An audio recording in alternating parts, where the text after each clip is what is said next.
Good evening. Good evening, good evening, good evening, y'all. Welcome. This is episode 4. Can't believe it's been 4 episodes already of the Spec Club. Joined by Anthony from Bird City Comics today. How you doing tonight, Ant? I am sweaty because it's 120 degrees in Arizona. And I've been boxing and bagging and boarding. All these beautiful comics that have been rolling through here. Yes, sir. The Moon Girl, the Ivan Tao Moon Girl, should be shipping this week. Is that right? Yeah. I'm almost done with the Ivies. I ship them in order. So Ivies are going out this week, and then I'm gonna start on the Moon Girls. Let's go. All right. So we got those Moon Girls on the way from Bird City Comics. Guys, let me go ahead and pay the bills early and remind y'all that if you go over to Bird City Comics, I do have a promo code over there. Just use the Ninth Wonder and you'll save 10% off on some of those beautiful exclusives that they have over at Bird City Comics. A lot of good stuff over there right now. So dig through their back catalog of exclusives and see what you can pick up for yourself. Let's take a look at the chat. Shout out to the people that came in early. Got my guy Hi Nathan in the building. Omar V. Toon, what's up? Dave Morley, what's up? Big Remo saying he'll be here shortly. Awesome.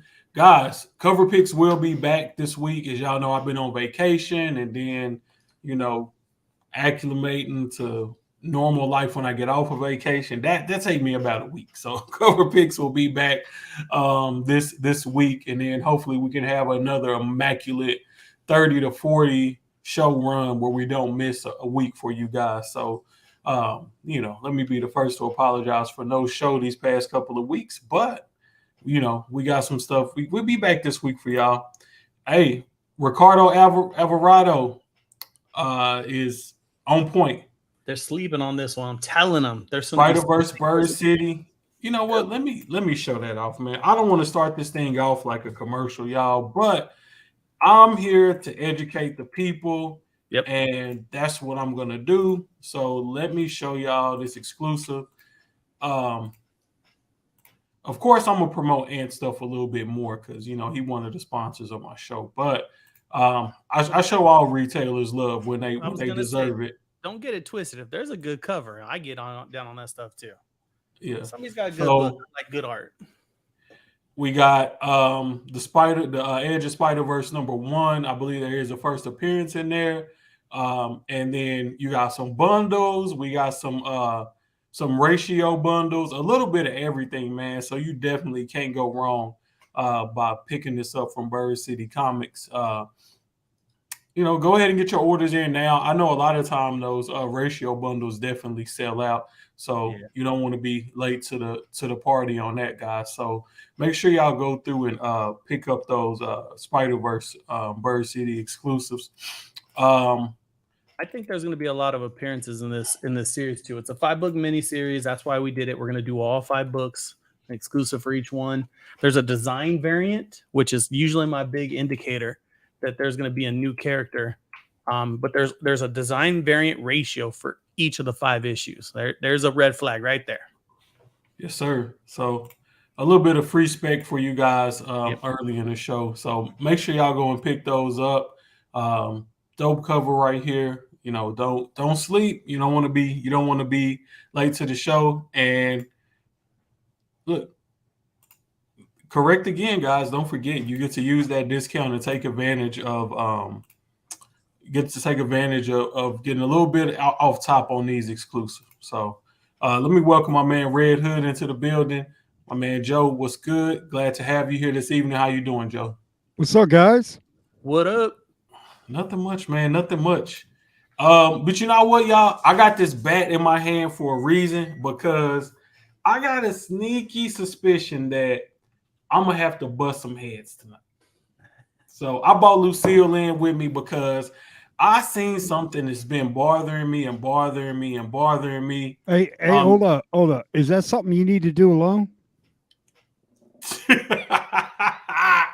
no, I no, mean, Joe. This I this mean, this like, is this ain't somebody that type fucking of with you, bro? I this, mean, come on, man. this ain't that type of party. Oh So y'all man. know I haven't been the biggest fan of store exclusives. I've been giving store exclusive more of a chance lately. Been getting down on that whole vibe. Been seeing some covers I like. But when I see something that I'm not sure about, I'm always going to think about the community first and do my best to educate the peoples on possible shenanigans at foot. I'm always going to bring that up. So let me preface this by saying this is not a personal attack. This is not a slander of anybody's character. I'm simply looking for an explanation. I'm simply looking for transparency when it comes to this topic I'm about to broach. So right here we have um, a Harley Quinn 18 Rob Siskey exclusive. Supposedly, according to KRS Comics, who's one of the retailers who carried this comic, this is limited to 300 copies with the COA. Now, good thing we have Ant here. And before we go any further, let me welcome my guy Ultra Maximus to the building. Ultra, how you doing tonight, bro? I'm doing excellent. Thank you for having me. Hey, All right. So now, good thing we have Ant here. Ant, you're a retailer. You do a lot of books, big two, indies, everything. If Correct. you were to order a book from DC, if you were to, put in for an exclusive, what is the minimum print run that you can have on that book? It's 3,000. 3,000. Okay. So, in order for a retailer to have a limited to 300 copies, they would have to damage 2,700 copies. Right. That's right. a lot of books. That's a lot of books. That's a lot of work. Now, they are selling this set on KRS for $40. I'm not a scientist. I'm not a math genius, but 300 times 40 is $1,600. Most artists I know that are accredited and can do covers for Marvel or DC generally cost about maybe $1,000, at least maybe 800. Would you say that's fair, Ant? Oh yeah, I mean for a DC Marvel artist that's decent, you're talking 900 plus. Okay. Now, this is before we get to the cost of printing out your COAs, because you got to do 300 of them. This is before we talk about bagging and boarding, Gemini shippers. Where's the profit on this? Or did y'all make this a 300 limited print run just for shits and giggles? Right. Well, and that's where the math gets Did y'all funny. just want to make a rare book? Or are you sitting on stacks of them things to be dropping at live shows? Ultra, you jump in the head, brother. I don't want to accuse nobody of nothing. We're going to start it off at $1 1 minute. Let's go. Of anything. I don't want to accuse anyone of anything. So, all right, hold on, y'all. 1 second. But we can be suspicious that they are sitting on stacks of these and are at cons. You muted yourself. All right. Yeah. Sorry about that, y'all. So now that's one thing. Here's the other thing. And I'm just going off of information that's available right here on the website. I'm not coming up with conspiracy theories, nothing crazy of that nature. I'm going off of information that is on this website. So they are offering a 9/8 pre-order for this book. Okay. Now, man, look at the font on that. Just out of curiosity, if you order in a 9/8 pre-order, that means that you got more than just that 300 that's on the COA.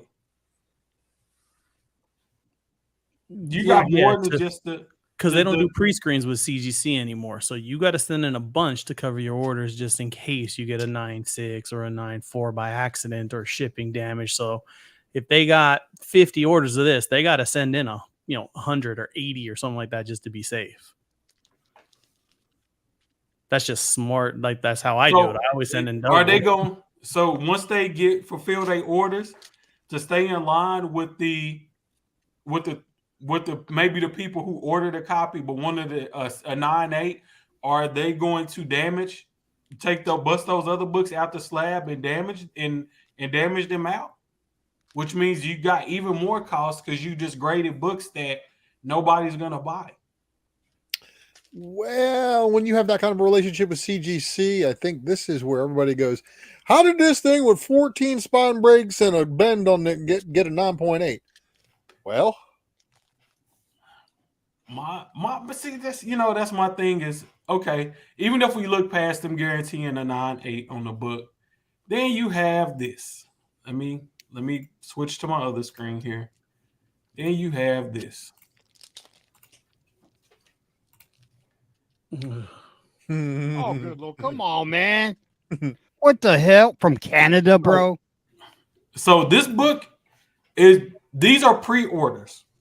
Because apparently this book sold out on the website. And remember, it's like 6 retailers carrying this book. Oh, so did y'all split the 300 print run 6 ways? No shit. All right. So, I'm not a conspiracy theorist, guys, and I don't want y'all to think that. So 10 shots, each got 300. That would make sense. Yeah, see, that way. Let's look at that's not how it reads, though. It says 300 copies with COA. Let's look at this, guys. Let me share another screen for you. Man, I'm feeling nervous being here. My print runs are all legit, everybody. No, yeah, I will shake hand down if I will shake $10 comic cop, man. It's okay. Okay, so seller, 0 feedback.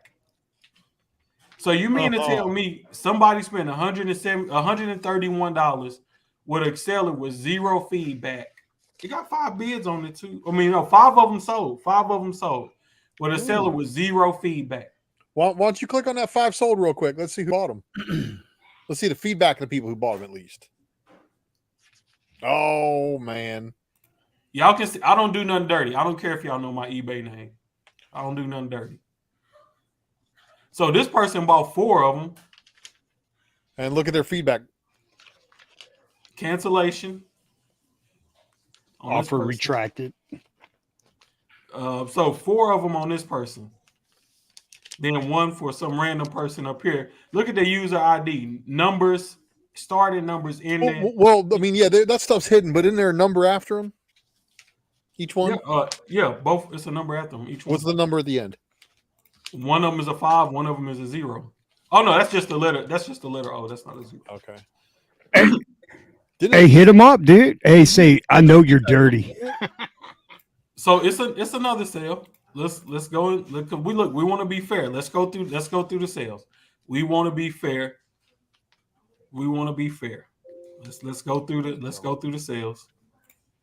And let me share this other screen. What is this? Nice bat, by the way. I appreciate you, brother. Like I said, I might have to bust some heads today, so I had to bring Lucille with me. So DFW Collectibles. If you out there, brother, I'm local. Or sister, it might be a lady.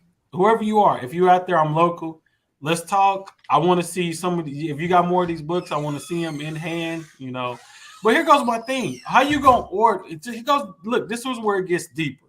How can you guarantee condition on a pre-order book if you're not the first-hand provider of that book? It's called gambling, and if they get them and they're not good, all they'll do is they'll cancel the transaction. Yep. So it's damned if you do, damned if you don't. I've only pre-sold 1 book that I had ordered, but I pre-sold it after I'd ordered it because I'd already secured my copies. I knew I had copies en route. And I tried doing the pre-sale thing, and it gets really, really sketchy, especially when it takes time.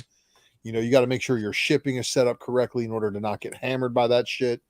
So it's just be careful. That's all I'm gonna say. Like for all them dudes who were trying to pre-sell, and I'll be honest, when Campbell has sets that come up, there's a couple brave souls out there that try to pre-sell. But as you know, Campbell has exclusive taste where he's like, no, I'm rejecting this batch. I need you to go back and reprint it for me because I am not selling that product to my customer. And then his book is delayed by like 3 fucking months, right? And then you get your 8 variant cover set, but it's, you know, minty fresh, 9698 candidates all day. It's sent in a Mylar. It's a beautiful product when you get it. You know what I mean? So that's why he's always doing that. But like for everything else, like how many of these, you know, not substantial enough to sell quality books are going to make it out? Are they going to have a COA too, or is it just 300 of them have a certificate of authenticity, and that's the caveat? All the rest of them aren't going to have a COA? Exactly. So this is my thing about it. How, no matter which way you slice it, no matter how you want to look at it, I feel like there is a level of dishonesty here. Either somebody is being dishonest about the print run on the book, either it's a sleight of hand and someone is saying, oh, well, it's 300 with a COA, but the rest of the books don't have a COA or something goofy like that. Me personally, I don't know any of the retailers that had this book. I don't have a relationship with them. I'm just seeking clarity because as it stands, there's multiple sales on eBay of $100+ for this book, which it's not a bad looking book. It's a nice cover. But there's nothing there or nothing going on with this book that says this should be $130 book, in my opinion. Furthermore, just from a financial perspective, I don't see where it would make financial sense to make this book a 300 print run. So it's number 18, right? Yeah, number 18. Yeah. I don't So- see it. So I don't see it either, but you know what I do see? I do see on issue 17, Leslie Leary Lee, which, by the way, Aunt, she's doing Dynamite covers and she's fantastic. It's awesome. Leslie Lee is doing the cardstock 25 copy incentive for Harley 17. I believe she's going to be doing the Harley covers now. I Harley was just about 18. to say that. That's the only way to turn a profit is to get the 3,000 worth of incentives, because you're still going to get 1 in 25s divided by the 3,000 copies you pick up. Boom, boom, boom, and boom. Uh-huh. So if I haven't checked previews, but FOC just passed this past Sunday on issue 17. So they're already pre-selling issue 18, which hasn't hit FOC yet. yeah, That's even more crazy. And of course, as we know, is there anything that any of you guys have seen that would warrant them to go with issue 18 for any reason whatsoever? Because like if there's a first appearance of a character or something like that, we'll find stores sometimes are very smart and will secure themselves an exclusive for that book in order to secure incentives for a book that's going to be vastly popular, aka the first Red Claw with the Harley and Catwoman Polaroid. Yeah, Thanks, Ant. I was going to say that's why I did that book. The incentives were turned up. And Ant, I bought the incentive off of you guys, actually off your eBay store, which Awesome. I'd love to feedback. Could you leave me some too? Yeah, shoot me a reminder because I never do it. You know what's I'm funny? just giving you a hard time, man. I I'm just read your fucking with you. note. I read your note, and it's like, send me a good one. I'll give you feedback. So I put yours in a top loader. I don't know if you caught that. I did indeed, and it's definitely a minty fresh copy that came here. I went through the stack. I was like, all right, here's a good one, and I top loaded. I'm like, there. Hopefully he giggles when he sees it. Oh, absolutely. Melted my now, so look, like I said, I'm not here to start a witch hunt on nobody. I'm not crying foul. All I'm saying is, look, but aren't we KRS kinda- Comics, one of the other retailers that's carrying this book. Speak up. Tell us what's going on with this book. Tell us why, y'all advertising the 300 copy print run. Why did you think it would be financially smart to damage 2,700 books, which I'm probably sure you haven't damaged all 2,700 because They you haven't want to even make been sure printed yet. that you want to make sure that people get all super clean copies. We understand that you probably not go. You haven't even gotten the books yet, right? I mean, are they doing it for the Derek Chew wraparounds? I mean, like, because that's like an open order book. They wouldn't even need to do an exclusive. It's the Rose Batch 1 in 25 is the book that came with this issue number. Yeah. I mean, let's ask this question. What do you guys feel about making it more exclusive by getting rid of some of the required print run? I think that's a good thing to do, but my only problem with that is that it's always that what if, you know what I'm saying? It's always that. Okay. What if there's? I got one to go along with that. Remember rolling back to MegaCon and Ninth Wonder, myself, and Mighty Mel V were walking the floor. We came across a numbered Crow variant. Mm-hmm. Limited to 75 at the con. Only way to get it. And they were numbered. So issue number 1 and issue 75 were already spoken for. Mel ended up with getting issue number 2. And that's like, when we're talking like limited things, I love limited con exclusives versus just a store variant that's supposedly limited to 300. You know what I mean? Like, there's a lot of difference in like you having to fight through hours of traffic, find a parking spot, flex your ticket, either that or go to the ticket stand, buy a ticket in order to get in line, wait, get on the con floor, run up to where people are selling the books, purchase your book, and it's like that. It's like going on an expedition like Indiana Jones and like obtaining the Grail. You know what I mean? Like it's a different kind of like rhythm. But I agree, more limited, but. And McClay's even been a preacher about this too in the past, having a numbering system for the variant or exclusive or whatever to really authenticate its limitedness. Like if you're not going to number the book, then you better have a numbered COA.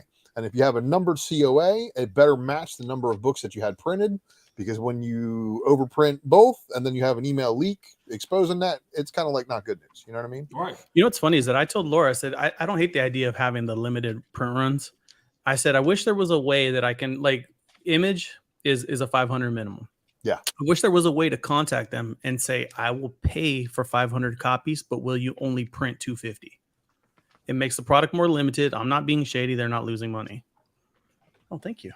Or like if these printers have a stamp with a number that could print on the book, like 1 of 500, 2 of 500, 3 of That would be 500, the easy thing to like do. a baseball card. You know Yeah. what I mean? It's not hard. Yeah. Yeah. I mean, but you can buy something there to do that for you.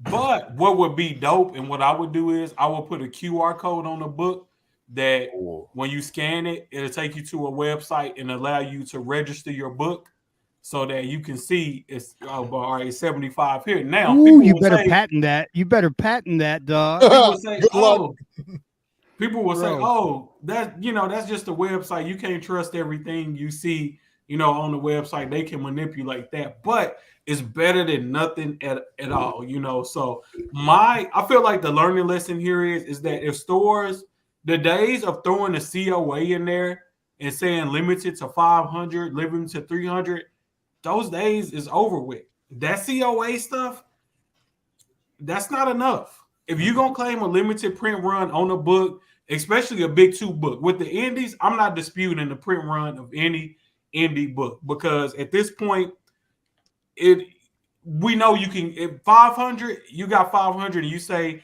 it's a 250 print run on it, I can believe that. So wait. Do you believe all bad idea print runs? No, hell no, because He's never told them. that's a completely different. That's a completely different conspiracy theory right there. But my thing about it is that like these, if everybody want to play the exclusive retailer game, but people don't want to actually be retailers. They want to be speculators first and retailers like third. Mighty Mel V with a great question. What about handwritten 1 through Green 75? label. Green label. Yeah, that's the only problem.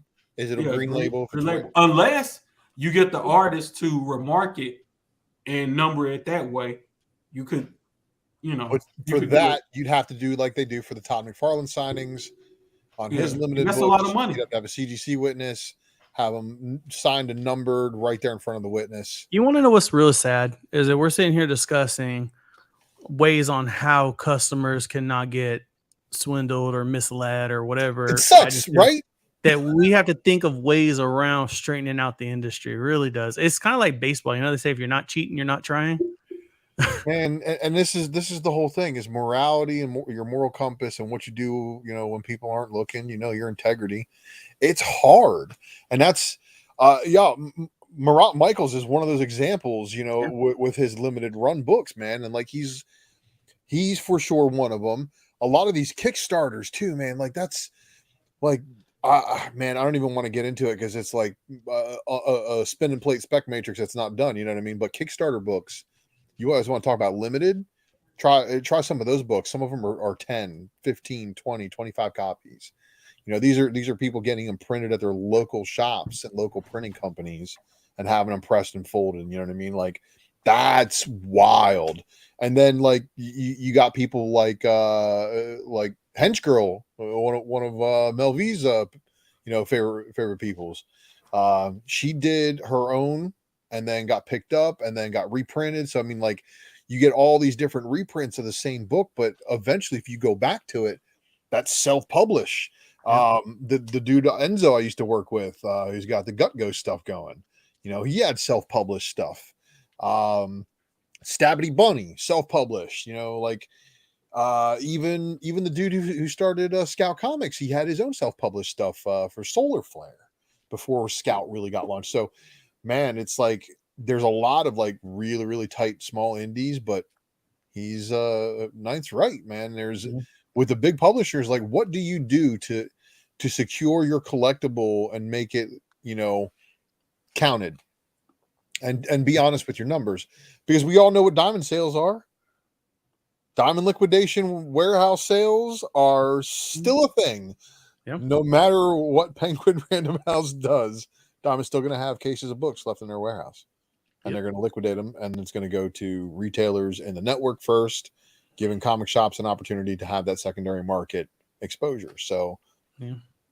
Well, I mean, and think about think about this too. Like, let's just say they do destroy 2,700 copies. That's terrible to destroy a book, regardless of what type of book it is. I mean, we're in a time where there's paper shortages still. I mean, we're not feeling it as bad as we were a few months ago, but it's happening.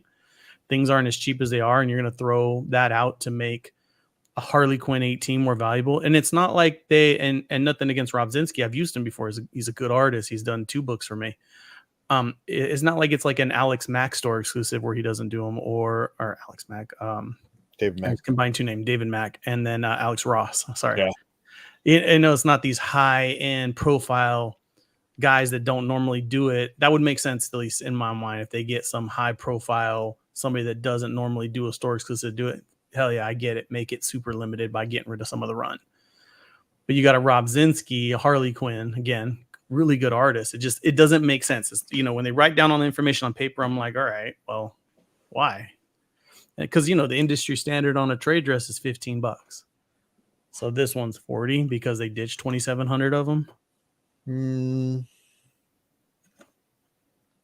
That's 2,700, bro. Like, that's a lot of books to destroy. And I'm not saying that KRS wouldn't do that. It's just if you just an average consumer and you don't know the logistics behind exclusives, then it looks kind of, you probably don't care. You probably don't think twice about it. You probably just gonna assume, oh, boom, this book is super rare. Oh, people paying this on eBay. I gotta have it. That leads to FOMO buying.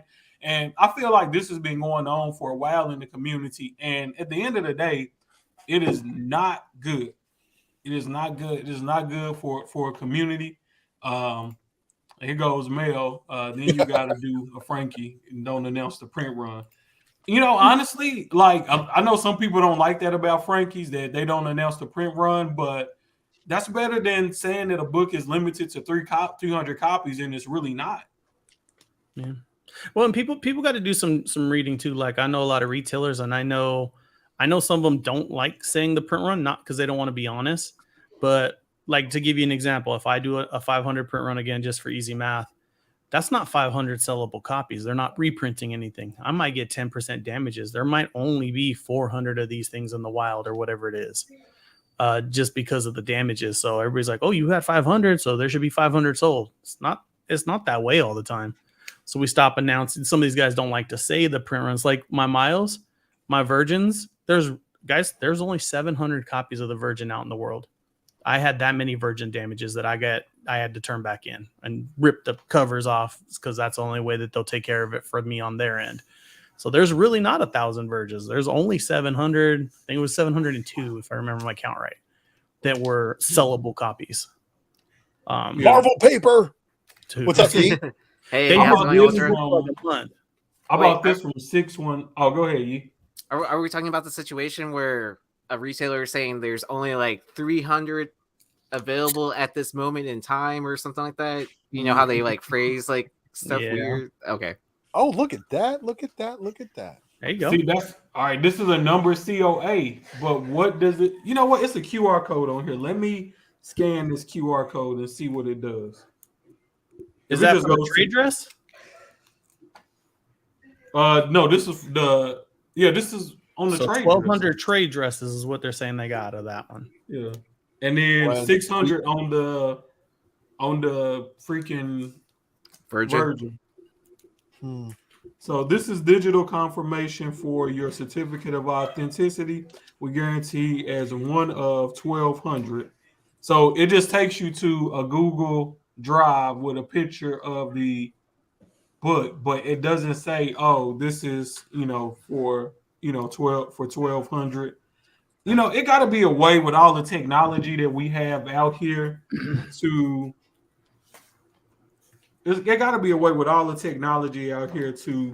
certify the print runs on these exclusives. because right now the only thing that we really have is the census, and waiting to see if the census catches up with the print run. That's really like the only thing that we have right now that can But we really. don't. We know it's 3,000, 1,000, 500 for image, 1,000 trade dress for boom. Dynamite's a 500 minimum. We know the minimums. It is what it is. So those guys that sent you that COA, they're wrong. And IDW can be as low as like 300 from my understanding. They're the ones that like IDW shoots from the hip, so that's accurate. They don't. Yeah. I don't think they have a standard set. It's kind of no, because some of these Transformers variants that I've gotten are like 250, straight from IDW. Their IDW limited collection. I know they got some sketch drawings that have been limited to like 100. So I mean, yeah, they're the only publisher of like the bigger publishers that I can think of that has ever given us like truly like super duper like low print stuff. Mm-hmm.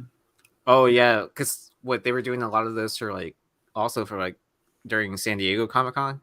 Oh yeah, that's where they dropped most of them. Yeah, like so here one of my impossible chases right now is actually a comic folio that they distributed first at SDCC, and it's for Dark Cybertron #1. I'm looking for that in the comic folio format, which is impossible. Inside of the comic folio came a Virgin variant cover of that book with an art print, and it's in a little folded over like folder. I have a couple of them, and I've opened up some of them, and actually one of my favorite Transformers covers, Transformers More Than Meets the Eye #17. The standard A cover was done by Alex Milne, but the Virgin cover of that Alex Milne artwork was only available through the comic folio, which was 250 copies, and it came, in that little folded over folder. I have 2 of them. Open one, of course. So Ultra are Transformers fans kind of like Star Wars fans? Like once it gets into their vault, it never sees the light of day again? Usually, yes. Especially when it comes to Transformers comics, which in an upcoming Raw report, you're going to see some serious shit. Yeah. Well, I wonder what the chat thinks about all this. Like, where are your brains at with this? How do you feel? It's your money. What do you guys think about all this? Chat gonna let us know. They gonna speak their mind on how they feel. So someone tag Coco girl and get her up in the chat too.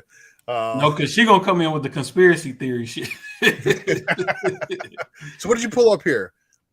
No, this is I was just showing an exclusive off again for Edge of Spider-Verse. Yes. But since we got Hood in here, you know what? Actually, guys, I'm gonna pivot from this and we're gonna come back to this Edge of Spider-Verse stuff. I wanted to talk about this really quick because I didn't get to jump on Drunken Chat this week, so I do want to talk about this right quick. Just because it's been a hot topic lately, and I want to speak on how I feel about this, man, because I missed you. We all missed you, and we are sure that you probably had something to say about this. So, but see, here go my thing, because the guy who wrote the comic, I was on Facebook and I'm friends with Anthony Piper, the guy that wrote Justice League. It's not Justice League, the Justice League parody. What is the name of that book? Oh my God, I can't remember the name of the book, but Anthony Piper. The one that just happened recently, that was the dinosaurs Marvel version of it. No, hold on. Heroes Reborn. Let me show y'all. Trio League. Yeah, that was the name of it. Trio League. Oh. Which basically is like, man, Trio League was dope. Here, let me show it right quick.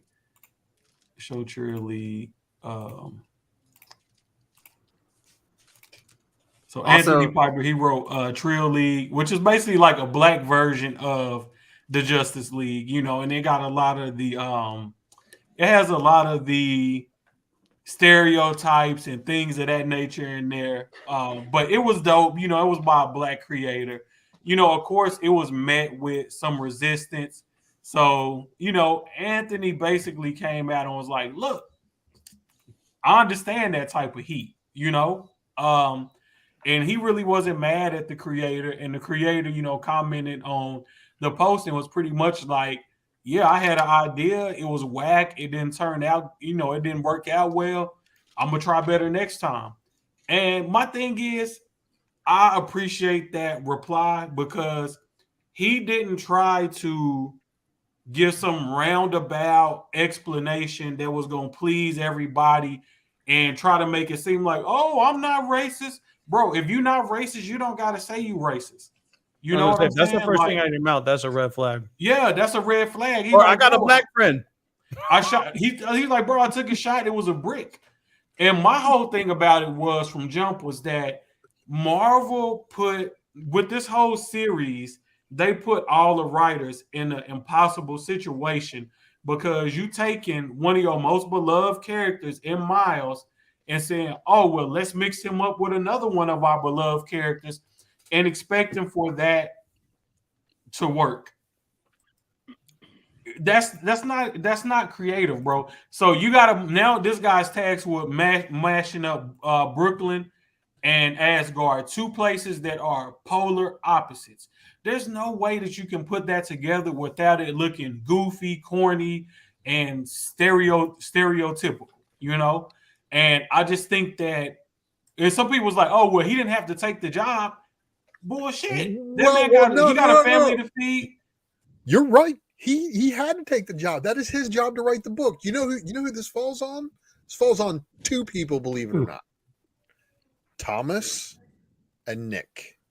You know why? They're the two editors on this book. And once it hit one of these two editorial desks, if they are, see, an editor has to be kind of like a judge.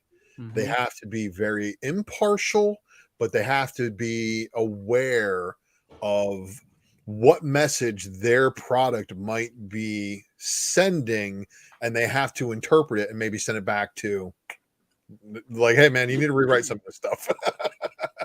Like that's what needed to happen here. And I can't believe it didn't know. I was going to say that it's brilliant because they knew it was going to create this kind of shitstorm. That is the type of madness. But they see this. What if? I mean, let's say it's a good story and it's good, and there isn't any kind of feedback like this, right? Nobody's really talking about it. They just put it in they bag and board it and just put it up. But the fact that they've created such a shitstorm with this book, everybody's looking for this book. I mean, it's brilliant. It's almost like, you know what it is? But that's not sustainable. That's not sustainable at all. That's exactly. On this book, it is. Because look, we're talking about it right now.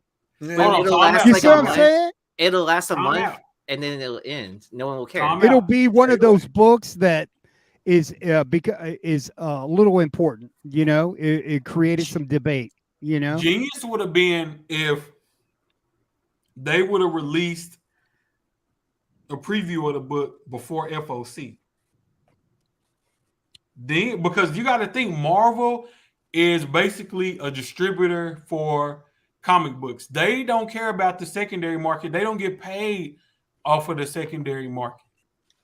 So if nobody is ordering more books before FOC, then does it really benefit? Because now you just got heat on one of your books. And let's be honest, the only reason that this book is even selling on the secondary market is because it's controversial. But right. I guarantee you, issue four of this, I guarantee you it wasn't a high print run on this. Nope. Because people got to be worn out with the series. Issue 5 is the last book, and I'm ready for this to be over. I've been saying that this was a wasted opportunity for Marvel. Last year on Drunken Chat, when I did my end of year review, when they released all the print runs for the books, no, it was actually the beginning of this year. I said Marvel did not release enough product for Miles Morales, last year, and they're gonna force feed us with Miles this year. And that's exactly what they're doing. Instead of them coming in with a game plan and saying, okay, we need to really grind down and make sure we releasing the right stuff at Miles, they just doing what they doing with everything else. What they doing with Spider Gwen, with the Gwenverse, what they doing with variants, with Jessica Jones. Like, you just mashing characters up and creating unnecessary deviations of characters, because being creative and writing stories that people will actually want to read, the way I look at it is they don't know how to engage new readers that actually want to sit down and read stories. So they just hot-shotting everything to get people to order. There's no money in that. Yeah, it's like I said, it's no money in that, but I feel like the money is in you, because think about this: every time you release a comic book that ain't worth a damn, it's not a story that's going to draw anybody in, you slowly bleeding off customers versus saying, you know what?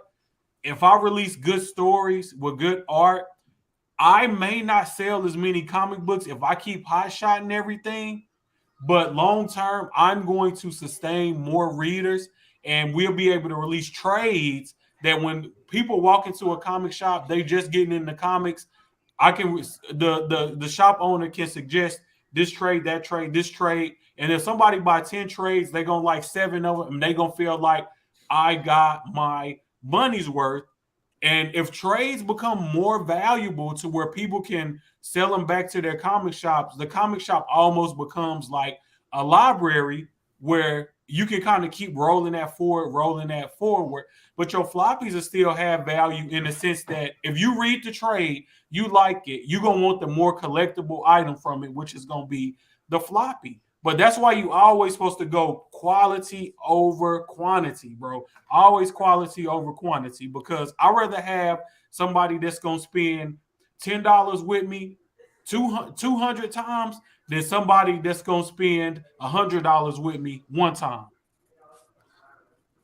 Key message. I mean, I like the cover. I think the cover's badass. Yeah, it's a nice cover. It's actually not a bad cover, you know? Like I really don't like. Imagine if they just made a story where he was worthy for the book.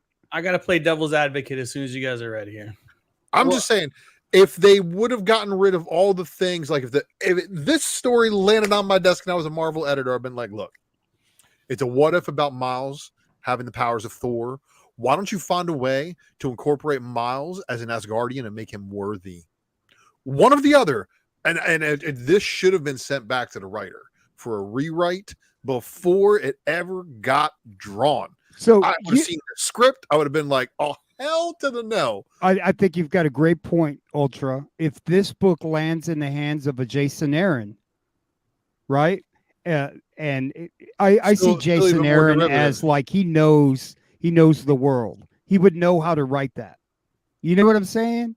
But why are we being like, you guys are talking about best case scenarios? You guys are talking the purity of comic collecting and reading. It's the what if segment, right? But I mean, I'm a firm believer in the extreme ultra what version it could be. You know what I mean? Like, well, so that's what I'm about to get at, is that this version of collecting that you guys are talking about, and the editor should have caught it, and this and that, it doesn't exist anymore. This book is going to live on. We're talking about it now. People are going to buy it. There are people in the chat, nothing against you, that are going to make good money on the book, regardless what it is, and they don't care. So what is it selling for now? 20-ish? So yeah, so you went and picked a bunch of these up for 20. There you go. So you're telling me that regardless, and I heard, and Mel said the same thing. He's like, I don't want the book. I won't buy the book. Cool. But you're telling me there's not people out there that picked up 20 of them and are flipping them right now? $17.50 plus shipping looks like. You got it. Damn, so dude. it all comes down to money. Maybe you guys are onto something and they push it through knowing there's going to be drama. You had that Immortal Hulk thing with that agnostic, that the 43. But how much is that selling for now? I mean, that's a perfect example of saying like memory hold in. I'm going to say this book gets memory hold within 3 months. But that's fine. But they made their money already. It doesn't matter. Correct. They made their money and they're gone. And that's where the money comes from. The only people that are chasing this book at $19 or best offer are the people who are late to the game, didn't make it to the LCS on Wednesday or even Thursday. Really, this book didn't start taking off until Friday morning. And when people were like going, oh my God, this thing's selling for $20. And like they went back to their LCS on Thursday, cleaned them out, went back on Friday to the other stores, and then they put them all up on eBay. So this right here is, again, there's been a lot of books like that. There's been a lot of books that I know that have been hyped up before release day, and then after release day, they come crashing down. At least he actually appeared inside this book instead of like what happened with Black Panther 4. Hey, there you go. But and that's honestly, guys, that's the lifeblood. It's not the reader, the long-term collector. It's not the guy that wants the series for the internals. They make these books for the flippers. The flippers are a thing. Wednesday Warriors. They want that quick money. And they're going to continue to do it because they want new money. They already got our money. We read. We have our pull boxes. We know who we like. They'll always be there. Our money will always be there for them. They don't need our money. They need new money. They want flippers. They want the guys that want to subsidize their income so they can continue to buy more. How do you do it? You create controversy. Oh, Now- so like if it breaks out into like a major news outlet, then like people like have to flock and find this book or whatever. Yeah, people that really wouldn't care about the man. A girl I went to high school with, she sent me a DM asking about this book, and she could care less about comic books, and she was asking my thoughts on it. So, you know, another part of this is that with social media is all about interactions and the attention that you can get on your product from it. So, like I said, man, it's some dirty stuff going on, and a lot of integrity is lost because people would, and companies too. I'm not just gonna say people. Companies would rather make headlines off of controversy than make headlines off of having a good, sustainable, consistent product. And I gotta say, Ricardo last sold for 24 on 627. See, this is the thing. It last sold for 24, but yet there's copies for $18.99 that are listed. Yeah, some of those are new, so it could have been, you know, listed after that. But I mean, that's, you know, the thing. 627. Yeah. Maybe if I pay more, it'll be more mint. I mean, it's either that or there's a lot of people out there that do a lot of what we know, and that is the effery afoot, where they're making it look like a book selling for something. So this way, everybody goes to the comic shops, they run and grab all the cover price copies and clear out the remaining stock. And also, what I do remember is this book was not even sold out at Diamond, and it was still in stock at the distributor level when it was selling for the $20+. So this is why I have trust issues. Yep. Before you ever order a comic off of eBay, always go to your local comic shop, ask them, can you order this book still? So they can check in there in Diamond and see if they can still order these. Order that. So, there you go. That's where this is. That stock low, so I might be shorted, but I could put in an order right now. So there we go. One last thing I did want to comment. $20 a book, real quick. One last thing I did want to comment.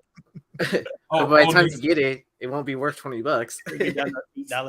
Go ahead. So I said that if Marvel wanted to do a Miles Morales, what if they had way better options? They could have did what if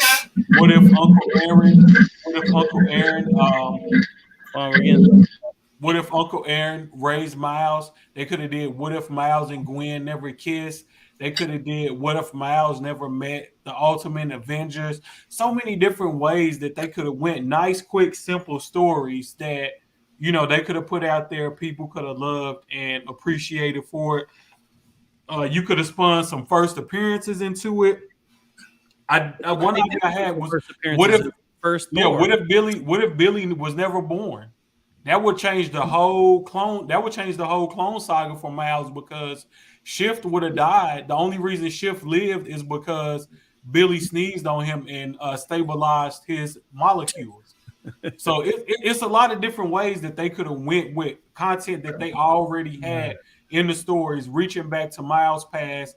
You know, what if he didn't kiss Gwen? You know, and instead he ended up in a relationship with Kamala Khan. It's so many different ways that they could have went, but they chose to go the cheapest route possible. Well, they made a bunch of appearances. Oh, also, can I say mashup characters? Can we put an asterisk on this too, because we did have this on cover picks? So Yeah, we did. We did. We did. So I mean, like, We did. if you were already subscribed to the channel, The you could've cover picked it up looks for- good. We've all established that. We all Yeah. love the cover, man. This is the guts inside the book. yeah, I know. All right. Before But we yeah, move on, I let mean, me say but this. what I'm just saying that you could have flipped it on Right. the controversy. and Hold on stuff one like second, that. guys. We got Big Remo Oh, in the building. Thank you for jumping in, Big Remo. Thanks for Appreciate having you me. for being here, brother. And we got a first appearance from my guy, Chris from Spec Comics. I brought Chris in because we got to talk about the CBCS price hike. We're gonna finish this conversation about Miles, and then we're gonna get into the CBCS stuff. Chris, I don't know what's going on with your mic, but I'm getting a lot of feedback and background noise. So see if you can work on that for a second. But hey, go ahead and cap this conversation off. This is the cap off, guys. Again, I said this at the beginning. Your money. Don't be afraid to ask questions from your retail. That's it. If you're gonna go and buy a book that's 300 and you know there's 3,000 of them, message them. Ask them. They'll probably tell you no. It's your money. So I don't give people my money. Just here you go. Ask questions. Ask me questions. Ask me about my print runs. I'll fucking start.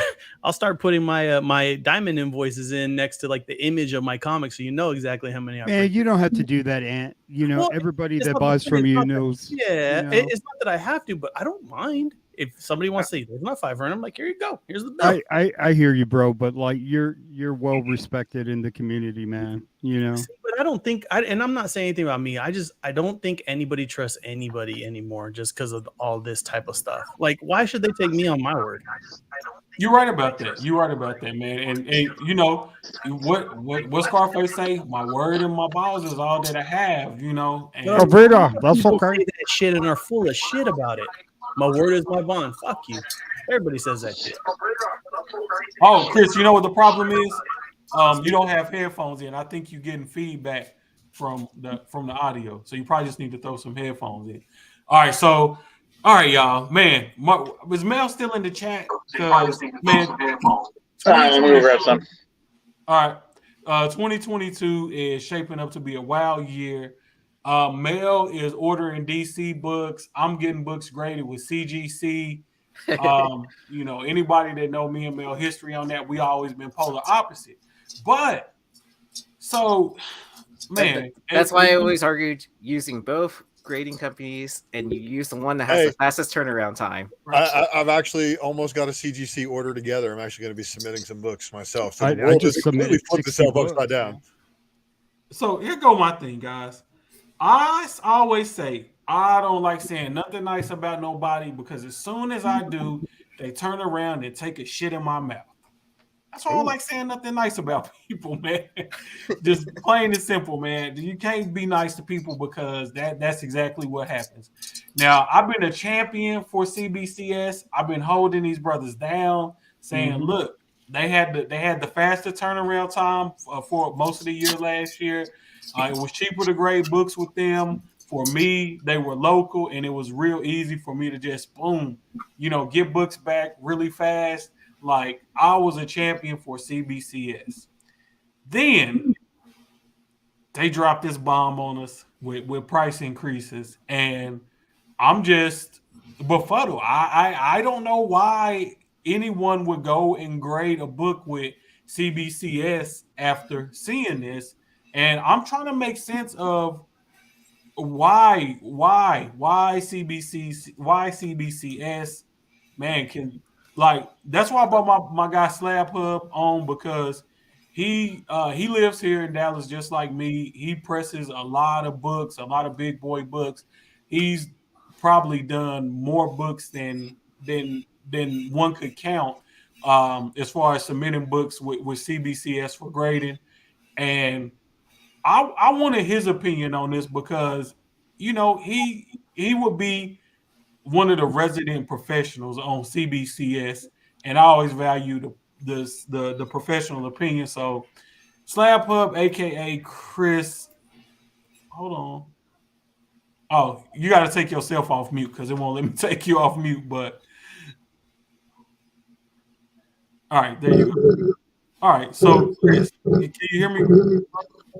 Yeah, hear me? All right, man. Man, I'm getting a lot of feedback from I can't hear you through your. my headphones for some reason. Huh? Oh, you might have to go into the settings and check your audio settings. Let me get off and get back on. Okay.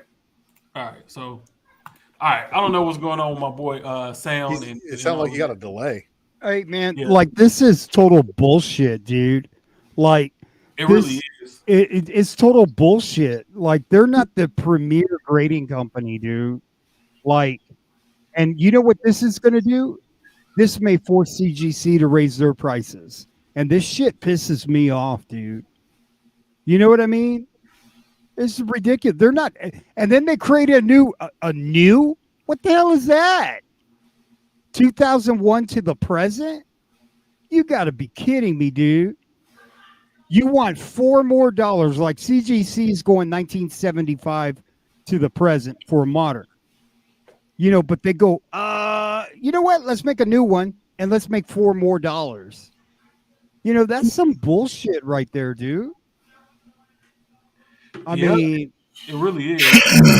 Like, what are they trying to do, man? Like, you don't want business? Like, you should lower your prices, dude. You know what I mean? People have been doing a lot of business with you, and then you raise your. Yeah, I mean, this is a second time, right? This is the second time within a year. Second time within a year that they raise prices. That's unacceptable, man. Yeah, we got a troublemaker in the building. Are we complaining about CBCS? My brother Sketch. Absolutely. Goddamn right we complaining about. How did I know? CBCS. How did I know? Goddamn right we complaining about that. That's some bullshit, dude. Dude, I mean, it's Skep, just- you it's get bad- books dude, rated bad with both companies. What you think? I think the opportunity that CBCS had to catch up with CGC is now gone. Amen. You can't listen. You can't have it's a year turnaround time for modern books, correct? At $20. And then, or you can pay $60 to get them back in 2 weeks. The price point per time is better spent at CGC right now. It's just dollars make sense in that situation. Yep. I submitted books at MegaCon. I should have did more books. But y'all know I got a bad history with CGC. So I did 4 books, right? They got my 4 books at the show, and I had them jokers back within a week. And I did modern and fast track. Had my stuff back in the week. Everything was good. Wasn't no broken pieces. No slabs was broken. Correct. All my books, 9/8, like everything was good. I was very, very happy with the way that turned out, and I was like, man, I give CGC another shot. And I was gonna do my next submission through CBCS, and before I had a chance to do that, they came out with the price increase, and that sealed the deal for me. It's like, why would I? Why would I? The only thing that I don't know, man. Let me see if You gain nothing. You have nothing. The only thing they have is you can verify a signed book if you like that for your personal collection. Otherwise, mate, there's nothing to gain. Well, And that's not even a concrete. No, you know- we know Red. We know that. Yeah. Yeah, like that's still not. It's just nice to have if it's a PC book, right? Mm-hmm. And then wait, on those yellow labels. I'm sorry. Go ahead, Aaron. So, you know how a lot of people have been burnt by CGC before, and Nope. a No lot idea. of people, and then they moved on to CBCS because of the price differences and all that. So, do you think because they know their customers are willing to pay that much per book for grading, that's why they increase the price? I don't think so, mate. I don't think that's a Fuck thing. that. No, I don't know what customers are willing to spend more money. Yeah, that's not. I don't think that's happening. Man, Well, you a do have some CBCS people- book doesn't sell for what a CGC book sells for. That Some moderns, is a some moderns fact. do. Some Yeah, moderns. it Okay, depends. okay, all right. It depends Some moderns. because here goes my thing about Okay, that. modern. Okay, modern. Okay. Yeah. What- Some. I looked into that, and this is the way I view that situation. Right. So CBCS, a lot. I'm not gonna say sometimes. A lot of the times, if you look up, you'll see the CBCS selling for a little bit less. And from just outside of looking at the numbers, the reason that I could conclude on that is just that most people when they look at when they search for books, most people probably gonna put in CGC 9.8 or something like that. And it's just like they're getting those books are popping up in the search algorithm Correct. less. So when you're thinking about auction, it's all about the number of eyes that you have on it. But if you have a big book like an Ultimate Fallout 4 and it's a CBCS and you say I want 3,000 for it, 9 times out of 10 you're gonna get your 3,000. But if we're talking about junk books that should have been graded no way, you gonna see as many of those. Like I get CGC slabs for cheap all the damn time because people grade books that they have no business being graded, or that my theory on grading books is never get something graded that you wouldn't want to have in your PC, because if the price of that book drops or you just have a hard time selling it, at least you can be like, all right, well, I still got it, in my PC, and I'm fine rocking with with that book and keeping it in my collection. But the problem that we done forced ourselves into is that people are getting any and everything graded, and most of this stuff should not be graded. Like not every book is grading. Is, in my opinion, is supposed to be for books that okay, this is. Damn, I hate to keep saying Ultimate Fallout 4, but at this point, pretty much any Ultimate Fallout 4, any print needs to be put in some type of case, because the value is not going to drop enough overnight, like for that book to go to being a worthless book, But if you get in like the first appearance of, I don't know, maybe Spider-Punk graded, which I have gotten that book graded, but I'm a Spider-Punk fan. I'm good with that book being in my collection, but let's say in this Edge of Spider-Verse series that's coming out, Marvel kills him off tomorrow. What do you think that's going to do to the price of those Spider-Punk books? Well, the demand's going to tank, but the price will people will have that money memory, right? They're going to be like, oh, no, I paid $20 for this book. I want 20 for it. Yeah. I got a great idea. You guys know, like on Instagram or Twitter, you get to get the blue check mark when people are legit. This is verified. we need to come up with a system like that for comic books, so that like somebody, some mojo wants to send in a bunch of garbage comics to CGC and time up the time and supplies, and they go, let me see your verification check mark. Nope. Take that shit back. You're wasting our time. It's the same thing with retailers. If a retailer hits us up, sorry if this is one of you guys that's never done it, don't know what you're doing, you got a garbage concept and a garbage artist, don't waste the paper. I'd be like, who are you? Have you done it? Let me see your history. Get this shit out of here. I was thinking There's about so many of those out there. There's so many of those. Terrible. No, I was thinking about a brand, do a different tier and call it brand new. Ultra modern. No, ultra modern. Yeah, ultra call modern, it brand new, and it's from 2006 to 2010 to the present, right? And that'll be $16. Change it. They need to apply what the card market does. Card market has two modern tiers. One is a set one. The other one is a rotating one. The rotating one is every 3 years. So ultra modern is considered now, and then 3 years in the past, right? And that just changes. So they have a different tier and a different price for ultra modern cards, which I think they should apply to comics. For my customers, they need to do like PSA, since most of the people I press books for are garbage books.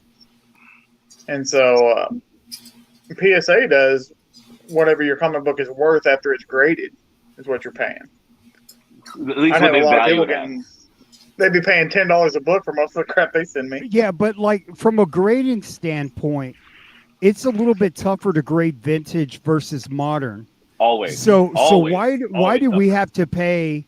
Why are they charging the customer $4 additional dollars? Like, so you're telling me a book that came out in December of 2000 is $4 more dollars than a book that came out in 2000 January 2001. Like they're like, you're not working any harder. So why are you charging the customer more? Right? Yeah, it doesn't make any sense. I think that's why you got to do that rotating one, man. They got to come up with an ultra modern tier where, I mean, make it shorter. Books that have been out in the past 2 years, right? Just call that an ultra modern tier and just keep that moving forward. Right. And well, then CBCS is going to to survive, they have to have a buffer between standard and express. It's either right you now, wait 10 months for a book, a or year. you're It's waiting a year. 2 weeks. A year. Yeah. It is So, 200. Chris, why do you think they did this price hike? Because I know you got more. You know more about the inner workings of CBCS than just probably the average guy out here, or even probably What it is well, they screwed up when they dropped the express tier, because that's express plus is their 2 days modern that they had before, but it was a 2-week turnaround. So why wouldn't you pay less to have your book express when you're going to get back in 2 weeks instead of 2 days, which you weren't getting back anyway because of the turnaround time? So no one was buying the express plus. Everyone was expressing books. It was just more efficient, cost-wise, more efficient that way. Yeah. So, of course, they're going to raise the price because that's what everybody's doing to try to offload, trying to slow down how many books they're going to be getting in, is what my guess would be. Yeah. But no one's going to use that standard because no one wants to wait that long. A year. And where that screws me as a presser is everything I press and I send off standard for you, it's a crapshoot if the paper memory is even going to stick with it. Yeah. It won't. It won't. Unless it's a brand new book, it won't stick. Nope. So, I mean, I've been on the phone with CGC trying to work with them because, I mean, I'm a CBCS witness, and now I turned in hundreds of books for MegaCon and Fan Expo Dallas, had them all signed, and now I'm like sitting on them going, I can't afford to grade these.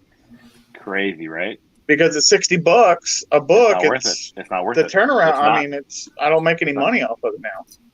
It's not worth it. Yeah.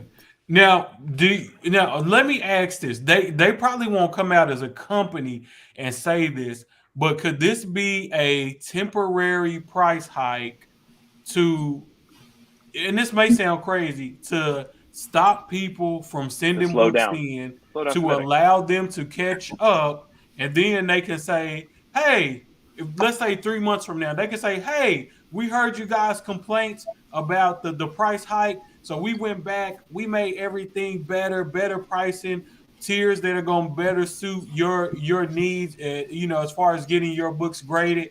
And then they look like, a champion again, especially if CGC raises their prices again.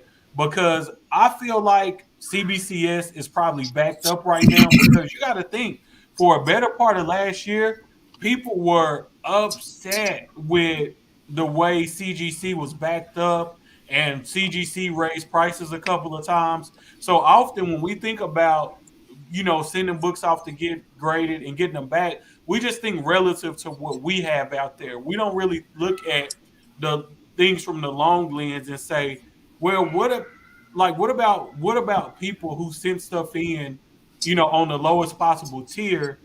Like, it's probably a lot of those orders, and they probably so backed up now that they probably just screaming for people to not send books in. And that's kind of what this signals to me. I don't know if they will ever readjust the prices, but they probably won't change it across the board, but they could go in and change that express, and say, hey, we didn't make the best decision on that express. Let's change that. Why is it done here? They were like, oh, well, y'all aren't using these, so let's bump the price of this. Well, why is there such a big jump between Vintage Plus and Premium? If they're for any date, like what is the difference between the two? Why is one 300 and one's 80? And so on and so forth. Which one? The Premium and the Vintage Plus. I see the Vintage Plus. I see the 120, 150, 500. I'm looking at the wrong price point. See how it says Premium's next to original art. See how it says any date. So if those are two tiers of the same or similar, why is the price so different? It's not thought through. Yeah, that's a huge jump. Their marketing team does not understand this business. That's $220 difference. It's not worth it. Yeah, like that makes no sense. Correct. But it's almost like they did it and they were just like Knife said, let's just scare them with big numbers. Like, are they going to really read it? Like, they're just going to see the big numbers and stop sending stuff in. Yeah, and they got the same max FMV. It's the exact same thing. Yeah. It's just they're charging more money. Like, Yeah. I don't know if I this mean- is really a scare tactic because you got to think they want books to keep rolling in because that's Right. positive cash Right. flow. This I is think this similar is to- just not a smart move on someone who doesn't understand the business, which is their marketing team, which does not understand comic grading. No, I agree with that 100%. Now, if you guys, this is another nod to the card market. There's a company by the name of SGC who's been around for a while. They raised their prices last year during the craziness that PSA was closed, but they raised their prices in a more like temporary fashion where they actually came out and said, like, we're raising our prices temporarily right now to kind of the supply and demand of it all. So I feel that if CBCS was going to revert this, they would have obviously, I think, made a notion to immediately state, hey, this is a temporary increase right now to help with the backlash that this could have without saying anything like that at all. Well, PSA wasn't closed. They just closed down most of their tiers. They closed down the ones that weren't $350 per card. Right, So- right. But then they eventually, that basically closed it. You got to spend $350 to get something graded. That's basically Them closed. but they but they opened back up again now. Slowly was a very so I mean, controlled release. but their normal submissions are opened back up again, but it's not the same price No. of when before they closed, which was like No, but- what, $18 a card, $15 a card, or something like that. 15. But PSA always had that price increase. But SGC did lower their prices back down after their price increase. Right. So, I understand. But And if people then, I run don't know out why of Small PSA price doesn't increase take over. because plastic's made out of oil. So But oil they goes have- up, plastic goes up. they're But gonna have to take a hit where people this is stop ridiculous. sending books in, and then they'll have to lower it. Because So if people get mad and they're like, "Oh, this is crazy," and they're still submitting 30, 40 books at a time, they're gonna be like, "Cool." It's like paying $10 a gallon for gas. You guys keep doing it. Why are they gonna change it when they have to? Why change the gas if you guys are gonna spend it? Well, Anyway? that's different. That's a necessity to like But capital. some people's businesses, like he just said, he has over 100 Yeah. books that he hasn't submitted because now he can't afford to submit them because he won't make any money. That's So it's true. the That was same not, thing. it was yeah, that's true. The unfortunate circumstance of that timing, right? Where like Yeah. I got Yeah. these in, and then like what happened? It raised immediately, effective now. Yeah. Oh man. Right. So now people that like the young lady in the chat said she was about to submit 40 books. She's like, screw that. So, Yeah, like, it adds up. obviously, these people don't know about customer service because if you were going to raise your prices, it shouldn't have been across the board. It Yeah, should have been a couple of tiers that you added, added a little extra, not across the board. It's Yeah. almost like you're punishing your customer. I press books. I charge $8 to $10. I've been that way for like. You don't press books. You work magic on them books. Well, So how but dare you like say you I just can't press I books? can't imagine if I told some of my clients, "Hey, I'm at $15, man. I got a lot of submissions. I got to slow this down, but I'm at $50, $15." But I Yeah. don't tell them that. I just tell them, "Hey, man, things are going up." You know what I mean? Do you think they would want to do business with me after I said, "Hey, you know what? I was wrong. I'm going to lower my prices again." Right. With the kind of work you do, I pay the extra. Red Hood, you produce quality content. CBCS, on the other hand, that's still out there. Yeah, we're going out on a limb and saying I'm going to Hey, still did keep you sell that book. McFarlane, Skeff? Dude, yes, sir, I did. Yes, sir, baby. I told you Yes, you were sir. crying. I saved you, You're bro. a wizard. I will always be forever indebted to you for that one. You always have one Skeff favorite. I in that told back you I could pocket. fix it, dude. I You told you. did. You're a wizard. Like when you said you press books, you don't press books, sir. You do witchcraft and wizardry on them books, and they turn out amazing. Hey, I heard Well, he'll press your table sometimes too. it takes a little more time. You gotta let that book marinate, bro. You gotta, let it marinate. You gotta talk to it, whisper sweet You nothing gotta to pray it. on it, bro. You gotta pray. You gotta put some Chicken sharing juju that- on it, man. I love it. And sometimes Love them it. books need to sleep in the press for a whole, day. You know what I mean? Fact. Like sometimes Fact. that's They just gotta required. sit. They just gotta sit. I'll throw out some cornbread out there. Okay, so when I press a book, like I get a microfiber cloth and just make sure there's no fingerprints on that fucking book, man. Oh, I love it. You Love it. don't want to have a 9.8 go down to a 9.6 because of a fucking fingerprint. You That know can what I happen. mean? I've seen it. All I've seen black books. So here I got one for Yeah. you. When was the last time you pressed a New Mutants Marvel graphic novel? I don't know. It's on my IG. Aaron saw it. He couldn't believe how I got. Yeah, that back cover will show every single fingerprint, man. That is the most absorbent black back cover I have ever come into contact with in my comic book history. Yeah. That's it. Oh, I guess So- I can switch cameras too. Hold on. Oh, why aren't you cool? Oh, look at that! Look at him. He's a wizard, Harry. Yeah. So what's your grade? That's beautiful. This is 8-0.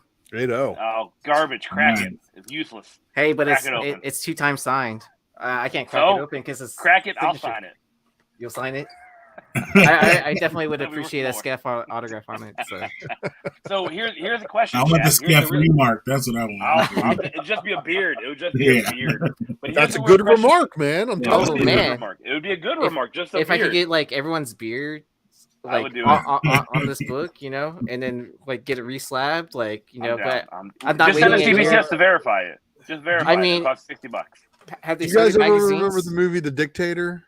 Yes. Oh God. Do you know they had a special limited edition DVD, Blu-ray, or whatever that had his beard coming through the box? Like, oh, that's That's funny, funny. actually. Yeah. That's funny. Yeah, But here's the question for the chat. Here's the real question for the chat.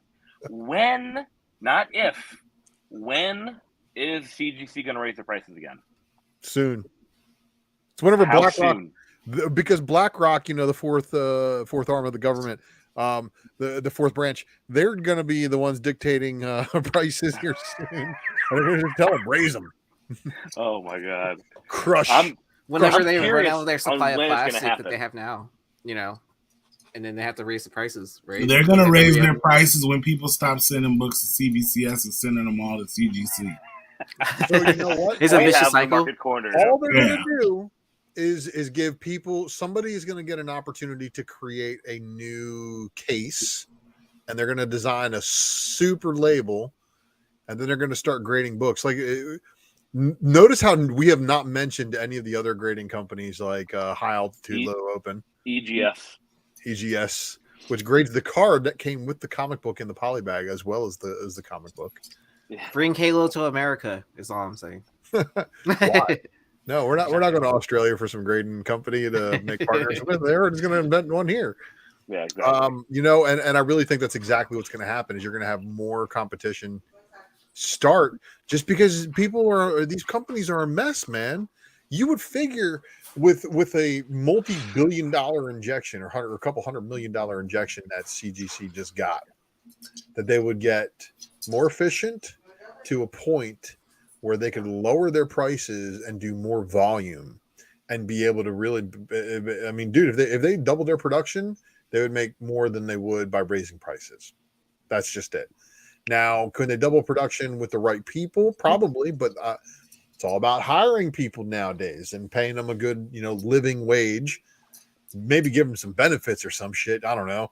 You know, you just make it feasible for your, you know, your graders or your employees to actually like make a living. And honestly, for the area where CGC is located, I bet you their employees are probably paid pretty decently just because of the cost. Yeah, Sarasota. Yeah. I was there. I talked to a few of them. They definitely enjoy their job for sure. They get some nice perks. And it's really not a bad area. I mean, it just sucks that it's like 3 Sarasota's hours beautiful. from my house. Whoa, they're doing a promo for $100 CGC right in time for my renewal. That's awesome. That's cheaper than me signing up for their auto renew. Well, Like, yeah. I might need to start the one for my business. There you go. Started. Well, I mean, Hmm. you know, that $150 tier, however much it Yeah. costs, they give you it right back in $150 grading credit. Yeah, I've been telling people that forever. They won't believe me. Everyone's like, CGC is more expensive. No, they give you money immediately. CBCS Yeah. doesn't do that. Well, I mean, you know, they still charge you for shipping because, you know, they have to or whatever, but it's still Not anymore. I think the credit applies to everything now. Yes, credits do apply to everything, including grading fees and shipping. You just have to Yep. pick which one. Yeah, they changed that because everyone's like, I can't use this for my verification or my signature series. Customer Right? always Oh, mad. yeah. But does that already say always do that? The angry man. I said a mocha, not a latte. Yeah. What are you doing? Oh, don't get me started on people's orders at Starbucks. Okay, well, I don't want to go down that train. Yeah. I mean, I used to work there, and Okay, it's like, Aaron down a this bad isn't path. 143 degrees. It's 142. It's like, Aaron, just get better at your job. Yeah, I can't get mad though because I can swear I asked for 8 pumps and I think they only give me 4. They're like, F that guy, he's getting half. Like I'm paying for 8 pumps. Hey, You're giving me 4. That's because your barista didn't push the pump all the way down. Yeah, That's right. not my fault. They get 8 half pumps. Like, come on, man, let's go. Let me count them with you. 1. You know, the thing that bugs me about CBCS is that stupid fucking check mark, dude. Like, and I I've had said learned it about that. That before. was really weird. Very weird. Yeah, it's a 7.5, but it really presents looks better than a 7.5. It presents I'm like, better than dude, well, something. give it a fucking 8.0, bro. You know what I mean? Well, Like, what does that check mark do for you? The check Yeah, definition I- of catfish. It looks like an 8.0, but I'm not going to give it to you. Well, You know what I mean? I'm There's going to give you a reason check for it, mark. man. There's a reason for it. The check mark is there for people who press books, who go and look for that 7.5 that presents a lot better just because it's got some defects in it that were missed by somebody who is less than a god like you, Red Hood. And It's true. you know He's right. what? Bad pressing can fuck up a lot of things for a lot of people. Oh, I got this wonderful 8.5, sent it to a bad presser. All of a sudden, it comes fucking 6.5. They're like, "What the hell happened to my book?" Well, your book got dropped, used as a piece of toilet paper before it got put into Mylar, and then sent to CGC. And now your wonderful looking book came back as a turd, and you are completely pissed off because you did not use a proper or an appropriate presser. And Use I a quick cannot press. stress that enough. If you're going to be grading any kind of book, and it's a key, I mean, a key according to not some applications, okay? I would press that book before grading, flat out. I mean, Period that's every what, time. If you want, I mean, a good chance to get a high grade, I mean, of course. Like I had a buddy, I love him to death. He had the Tinion signing where he sent the book off and the CGC thing. His buddy paid me to press, and at the time I was only charging $8, and they both had 2 copies. I pressed his buddies; they came back 9.8s, and he looked at his. He goes, "Nah, it doesn't need a press." They came back 9.6s. Of course it They did. bought them off the same Of course rack, it did. bro. Yep. Of course they did. Because you're spending that much money. You want an expensive. You like it's just spend the extra money. Just like, that always. one. The book Always. didn't fucking close when they put it on the ground. You know what I mean? That's the reason why they got that 9.6 on that shit. Right. I bet you. I absolutely bet you. And the book is he's right. straight as an arrow, has no fucking spine breaks in it, and it's just because that grader looked at that shit and goes, it doesn't lay flat. And he's like doing that just to fuck with people, just because he can. It's like I got the power, man. I'm gonna make you press and regrade this thing. They do, man. That's it. Just is what it is, right? They have it. We can't. It's subjective, right? We can't control that. Dude, I got all right. So I have a thick card stock Transformers variant that looked like a fucking 9.9 when I sent it in, and it got 9.6. I'm like, what the hell? You know, those aren't the words I use. I use definitely a lot more colorful, descriptive words. Maybe even invent a few new ones. Sassafras. But you know, it's like sometimes they won't let you run the gauntlet, and I'm mad. Like I got a 94% hit ratio at 9.8, and my friends are like, "You're mad about that?" I'm like, "Absolutely! Did you see how clean these books were when I sent them in? No way, man!" Passionate. Yeah, passionate. I love it. Oh, they're gonna do it to us though, and CBCS is gonna do the same shit too. But anybody using PGX? My favorite book to buy is the PGX books. They're always half. You like to live dangerously, good sir. I do. I love to buy PGX books because it's always half off, and I always crack them myself. And with one hand, right? So I did crack. Dude, super easy. Yeah, I did crack this PGX book. It was a 9.2 by their standards. Got it pressed. Their standards. ended up being a 9.8. Oh yeah.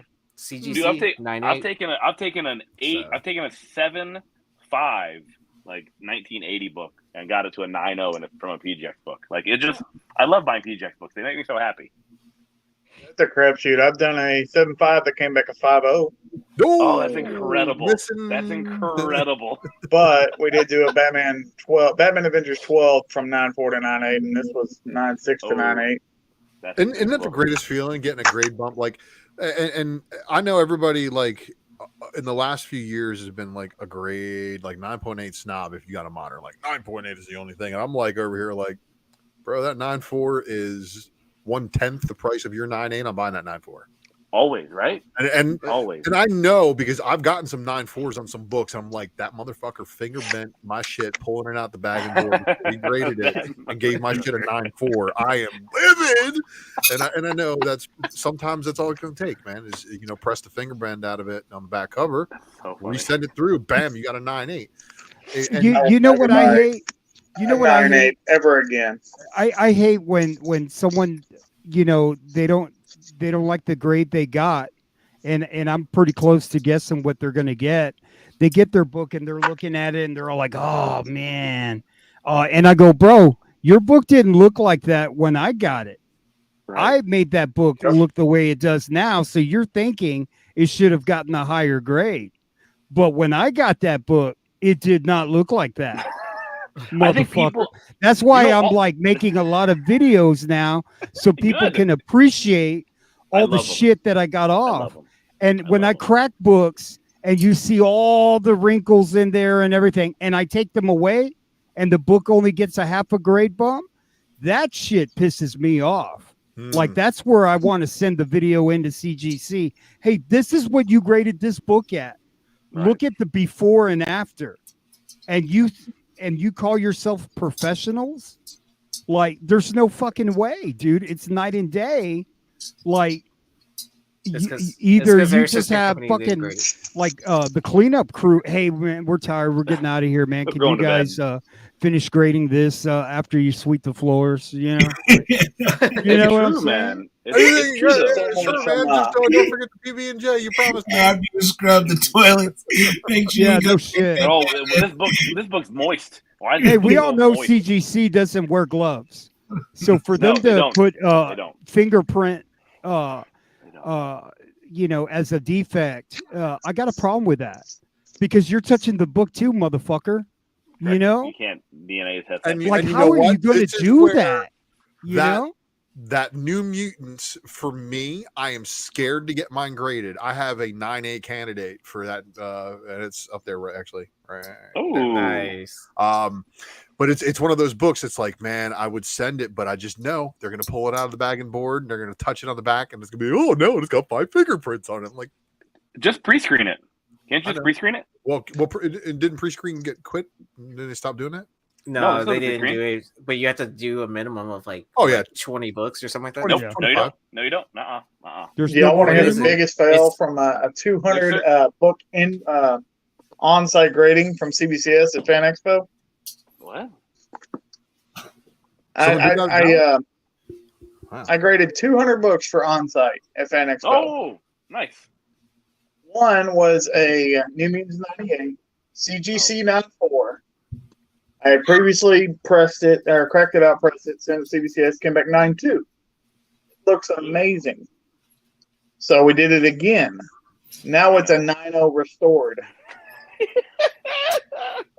All right. CGC missed it. CBCS missed it. Now CBCS caught it. Wow. All right. So select grade pre-screen in either the modern or economy tier. Then apply for up to a 9.8 invoice. You will be charged for the selected grading fees only for the book that meet or exceed your minimum specific grade. Blah blah blah blah blah. There's an eject. There is a 25 book minimum for grade pre-screen and only one minimum grade allowed per submission. So you guys are spending $1,000 to pre-screen your books.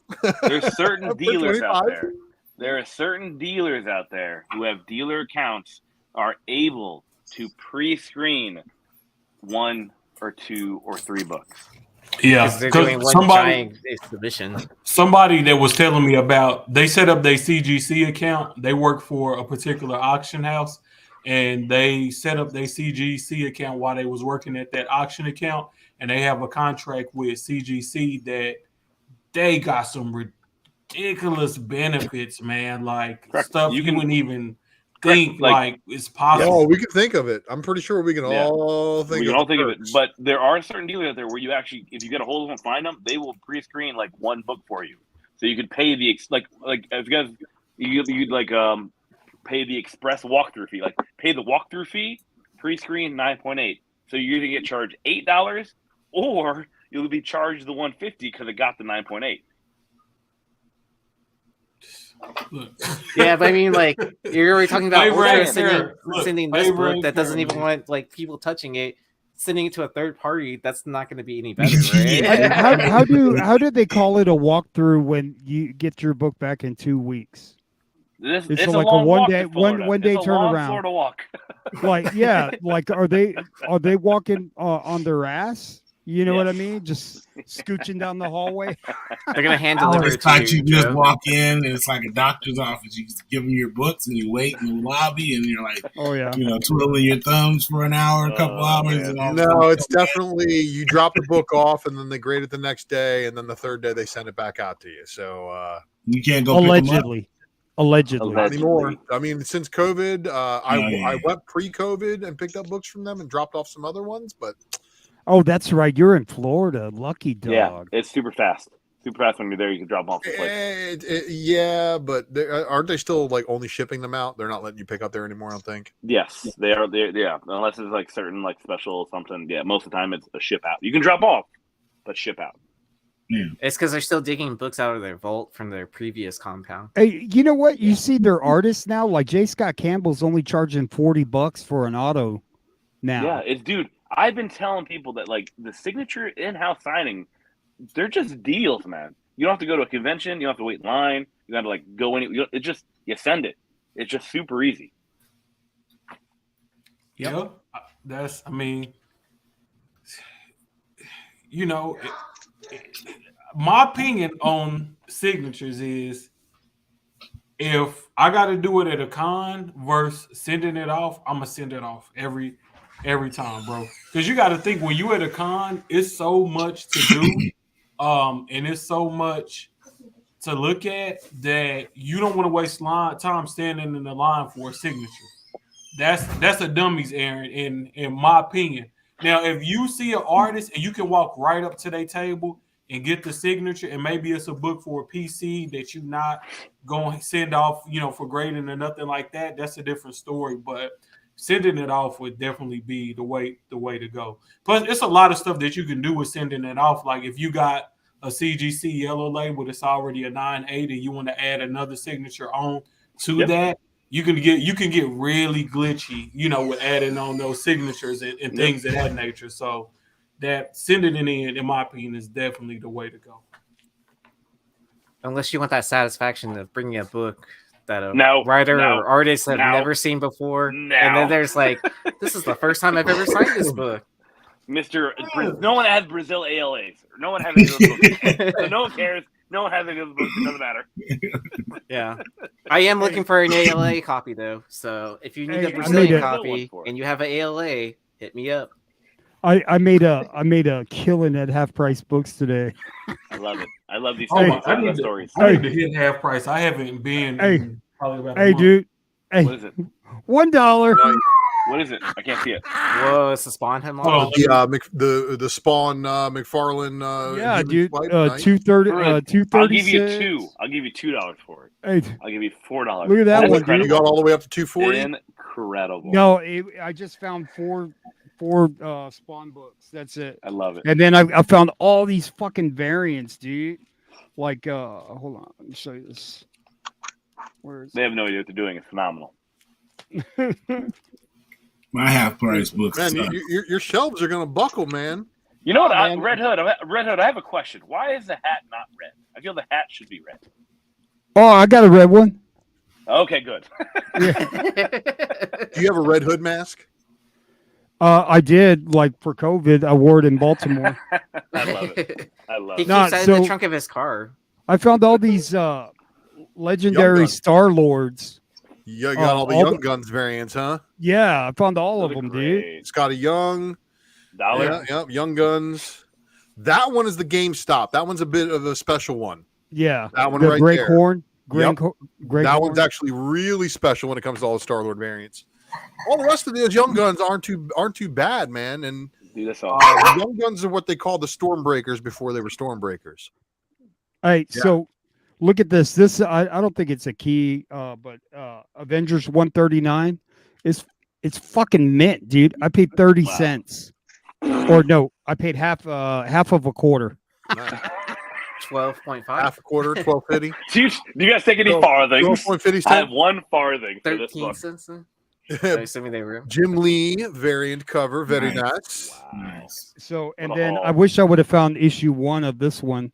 Ooh. Oh, nice. And then look at this Ryan Stegman one.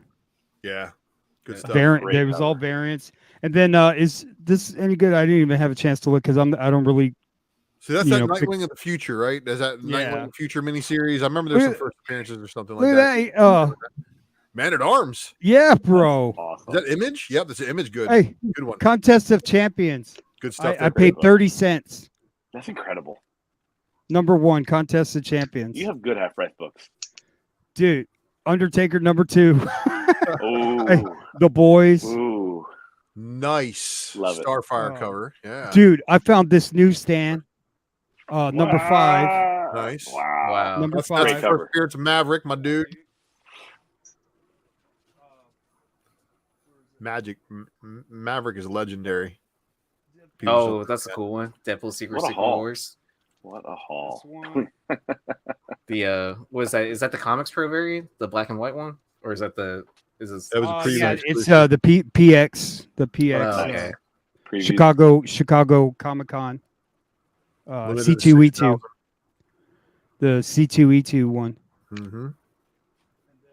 Dude, I don't know. I got to go back because I could have sworn I saw the 1 in 150 of the fucking Ultraman.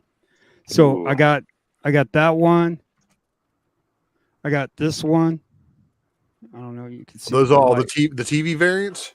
Yeah, the one I got the 1 in 10s. I found the Spawn Bible. I never seen this one. I've seen that. That's tight. Yeah, and then Megaton Man. I just picked it hell up yeah. because it was only 20 cents. And then Ultraman, all the variants, dude. I got anybody like Ultraman, hit me up. So did you know that there's an indie company now taking over the Ultraman stuff? Nah, I didn't. Yeah, they actually I just went on FOC and looked these guys up. Hold on one second. So it was wild because while I was doing the FOC, I saw this. I was like, man, that's kind of wild. Ultraman's like still got content. And it's like a new series by an indie publisher. Let me go back and pull them up real quick. Hey, Ray, is that the same location you got the Thrawn Matina cover from? Oh yeah.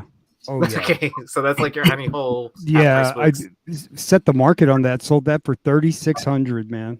And Nice. like, I don't know if I would get that now. So I'm kind of glad I sold it last Dude, year, congrats man. on that, That's a dude. monster of a book, Huge. dude. Dude, that Okay, was and then how much did you pay for it? $1. Don't tell us. I don't want to know. I don't want to know. Yeah, you don't want to tell the IRS what you're doing. No, so I sold it to a guy in Canada, and I had it on eBay, but he didn't want to pay all those fees or whatever.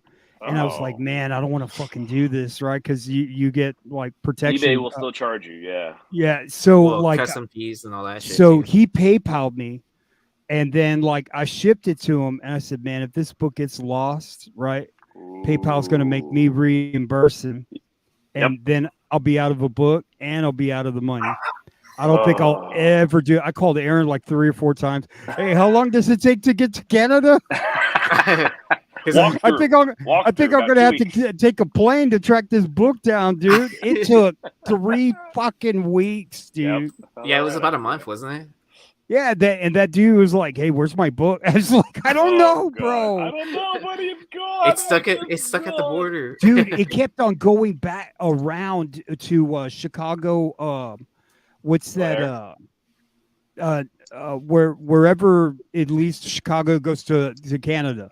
but it kept going Wow. back to that same place. Like, and I was like, what the fuck, dude? Sounds awful. And finally it got there, dude. I had to download Canada Post and see if it got there. I was like, damn, dude. I love it. I love it. I said, now I can spend some money.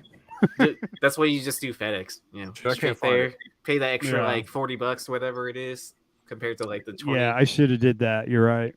Always But pay more for shipping. I was all like, I sold my book. Hell yeah. or DHL or something.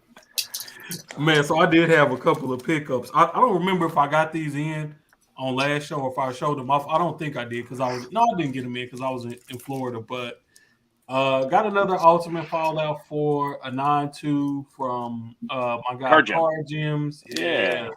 So I was pretty happy about this, man. I don't feel that you can never have a bad grade in this book. You know, Yes, you can. 9.0, It's called 8.5. 9 6s. It's called nothing but 9 6s. That is a bad grade for that. I saw a 9.6 that is sold for $1,100, It did. and and these 9.2s been selling for like $800. That just don't seem right to me, bro. It is crazy, man. It is crazy. Is That- it a Hey, true send it 9.2? to me. Hey, send it to me, dog. I'll send you all mine, Red. There's I'll a send there's you a all lot my of them that 9.6s. need a press again after they've been pressed Yep. once by somebody that's like not good. Like Red Hood, I have Alvaro. 7 9 6s. Really? Let's do I it, think it's man. a true. I have I 7 think it's 9 a true 6s in that 9. book. I think it's a 9.2, true true 9.2. I got a client. He was happy with his grades. He's sending me 112 books Wow. from this guy from LA. And if I told you who it was, y'all wouldn't believe me. Is it? Oh, then I. Did he get a 9.8? Wait, did he recently move to Texas? No, it's not him. It's not him. So this is the Marvel must-have for all new Spider-Man #1. Oh, okay. Since they didn't do any second printing on this book, this would be the only thing that's even close to a second printing. I don't know if you would consider it a second printing because It's a reprint. has- It's a reprint of it. yeah, it has issues 1 through 3 in here. So essentially it's just a reprint. But if you look at the census for this on CGC, they only have a 9.6. The 4 9.6s are the highest grade. It's no 9.8, and CBCS only has a 6.0 of this book on their census. Only around 8,000 books was the print run for this, and it's a thick book because it's like It has all 3. issues. 3 Yeah. issues. Is it square in there. bound? No, it's not a square bound. It's still a floppy, but it's It'll probably have some binary issues. Yeah, and this one, honestly, I was expecting for it to be a 9.6 because binary issues, but it doesn't. From what I can see in the slab, it doesn't look that bad. Honestly, if this wasn't a 9.6, if they would have graded this like a 9.4, I probably would do a CPR on this. But since it's already the highest grade on the census, I don't think I'm gonna mess with it because it doesn't have. There's no comps, right? There's no comps on that book, right? No, because the only comp is I bought this off of my comic shop, but it's no sales on this book, graded sales on this book either. So Okay. it's definitely one of those things where, I'm hoping that maybe some other people will grade some of these and maybe we can get some sales on them or something like that. But I think it's definitely a good long-term spec play because as we get closer to hopefully getting a Miles movie, people are gonna want more and more stuff to collect for Miles, and they're gonna want the rarest and the hardest stuff to find. And I don't see how this isn't one of his rarest books out there, bar none. Another one that I want. You know what? I'm not even gonna talk about that other book until I get that into a 9.8 or a 9.6. But it's another Miles. How dare you? How that I have, dare you tease that us? I have How dare you? my eyes on, which Yeah, I will gladly show everybody once I secure a copy of it. So, just doing my deets with Miles. I feel like, man, I didn't did enough research and tried to educate people on enough Miles books to, if you're paying attention to anything I'm saying, like you should you should definitely be doing good. I mean, it's always good to get the Ultimate Fallout 4s and the, and the all new Spider-Mans, but it's some other books out there for Miles. When we just talk about the rarest and the hardest find stuff, he's got some stuff out there that's really gonna catch people by surprise, in another 5 years or so. Agreed. Right, that second print Ultimate Spider-Man #1. Ooh. You got that one, Knight? No, I don't. I need to get one. I need to get one of those. Really? I was gonna buy one of those at MegaCon, but I decided not to. How much were How they much going was it for? at MegaCon? Yeah. Like 200, I think, maybe 180, something like that. I can't remember. Raw? Yeah, it had to be raw. It had to have been raw.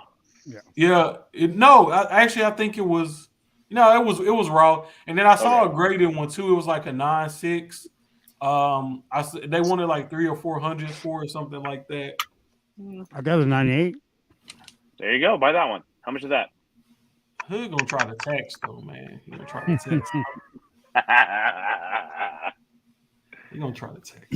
Which one is that? I think I got that. I think I got that one. 234 second. This. Yeah. Yeah. Oh, that's a good one, dude. Mm-hmm. Fucking that scary, was dude. that was the last one that I needed to put together a set, man, and I held out so long because it got hot. It was like $100 book, and then I got all the rest of the second prints in that set. And by the time this book chilled out to like $65, that's when I bought. And nobody was talking about the spot, but now that spot's in the Sinister Six, this is super hard to find just because, of course, these are 3,000 sales total minimum Marvel print run at the time. So no, I don't have that one. I have 235. Yeah, 235 second print's a pretty good one to have. Though. Yeah, that one. 230. That's still a real. It's got them on the cover, but it's like different. And it has. It's all the Sinister Six on the second print, though. But spots on there, right? The spots on there. So, and that's why I like that second print of the next one, is because it's like it's the whole Sinister Six without Spider-Man on the second print of that one. It's a great cover. It's a great cover. So man, I don't think I would have sold that 9.6 for 10 grand. What? See that 9.6? I wouldn't have fucking sold that for 10 grand. I'd keep cracking and pressing until it came back a 9.8. Man, I would have to be down bad as hell to sell that for. Mm-hmm. Hey, it depends what you have into it, man. Like at the end of the day, it's one of the things like take a profit, right? Like, that's probably somebody who bought it in a Five Below pack. So don't worry, they're doing it. It's all profit, but it's like shit. Hey, Boyle, listen. You make 6 months, it might be $30 grand. You're like, oh man, I'll take that $8 grand. Yeah, I mean, I get it, dude, but like, there's so much like you said, upside just to keep it.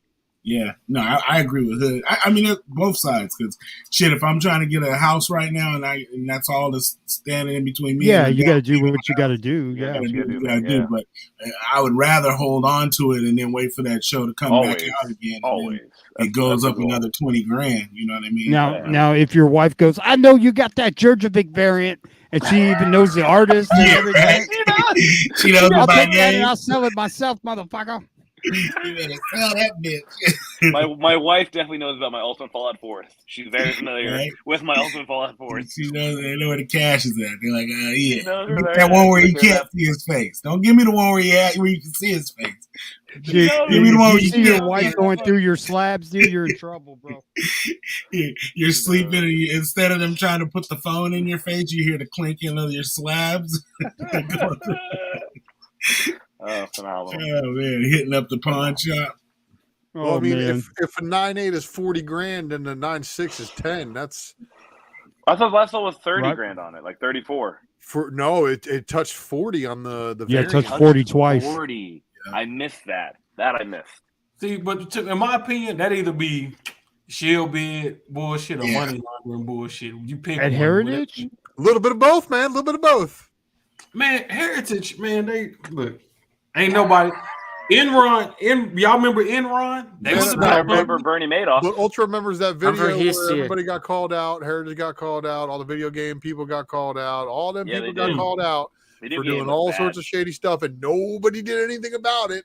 Yeah, everybody just swept that shit smooth under the rug and kept it moving. Yep, because that's exactly what a lot of people in this community try to do. Oh, you're talking about You gotta WADA? keep your head up, keep your head on a swivel. The and video game grading company. Yeah, but I mean, do your research. To that point, though, you almost want it to continue like that, even if it is like that, because you don't want it to be. My dad always told me they only work with somebody's willing to give you for them. If it goes down to that, you got a lot of people that are gonna be broke because ain't nobody gonna be willing to give you shit. You know what I mean? You want them to keep leverage you are, yeah. You want them to keep their worth. You know what I mean? Well, it's a good thing we have comic book conventions to verify at least a little bit of what we do. Exactly. Right, but here's the thing, so the economy is a little rough, so people are getting worried and they're selling their books cheaper than they should, and that doesn't mean the value of the book is going down. It's just that people are selling them cheaper. Yep. But right? it does And bring it so down. people are getting that twisted. Oh, the comic book market is going down. No, it's not. People need money, so they're dumping their books. The comic book market and the housing market are very much similar to whereas things will appreciate, things will depreciate, things will level off, things will have inflation, things will deflate again. They're not going to bottom out though. Certain hot books is like buying in a hot market. You want to live in Miami and South Beach? Well, you're going to pay for that shit. And buying in Miami and South Beach is kind of like getting a Ultimate Fallout 4 variant in 9.8 now. You know what? If Jake Paul did a video where he's look at all these Miles Moraleses I picked up, hell yeah, and just going off, and you see all the people that follow him, bro, that would send his books into the stratosphere. Let him buy a 9.8 Jurgovich. I'm just waiting for him to wrap one around his a necklace of some sort. As he's walking and buy one for like 40-50 grand. You know what I mean? Overpay like crazy. He'll do it. Isn't he going? He going in there to fight Mike Tyson, right? Imagine he's got like a Miles Morales 9.8 fucking 25 copy Dirjevic around his fucking neck. His CGC graded CBCS. The Flavor Flav style. Yeah. Hey, can you pull up what Wilbert said about heritage? It says the thing is that for heritage, it is legal under Texas law to shill bid. Oh, it is? Yeah, well, when you have enough friends who have enough millions of dollars, then 40 grand to drop in the bucket, they don't give a shit. They will. I was gonna say that's something to do with the taxes. You know what I mean? You can launder that. If I don't spend $3 million in the next like 14 days, I'm gonna owe like 10 grand. Brewster's Millions, right? Yeah, just like that. I gotta spend all this. I gotta spend this $1 million to make 30, man. Great shit, fucking crazy, right? Great movie. What can I buy right quick? Or I bet gamble it all the way. You won more. No. Yeah, right.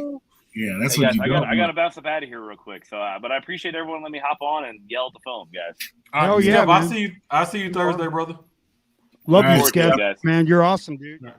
No, you guys are awesome. Love you all, man. That was quick. That'd have been fun if you left this phone on. Those guys are assholes.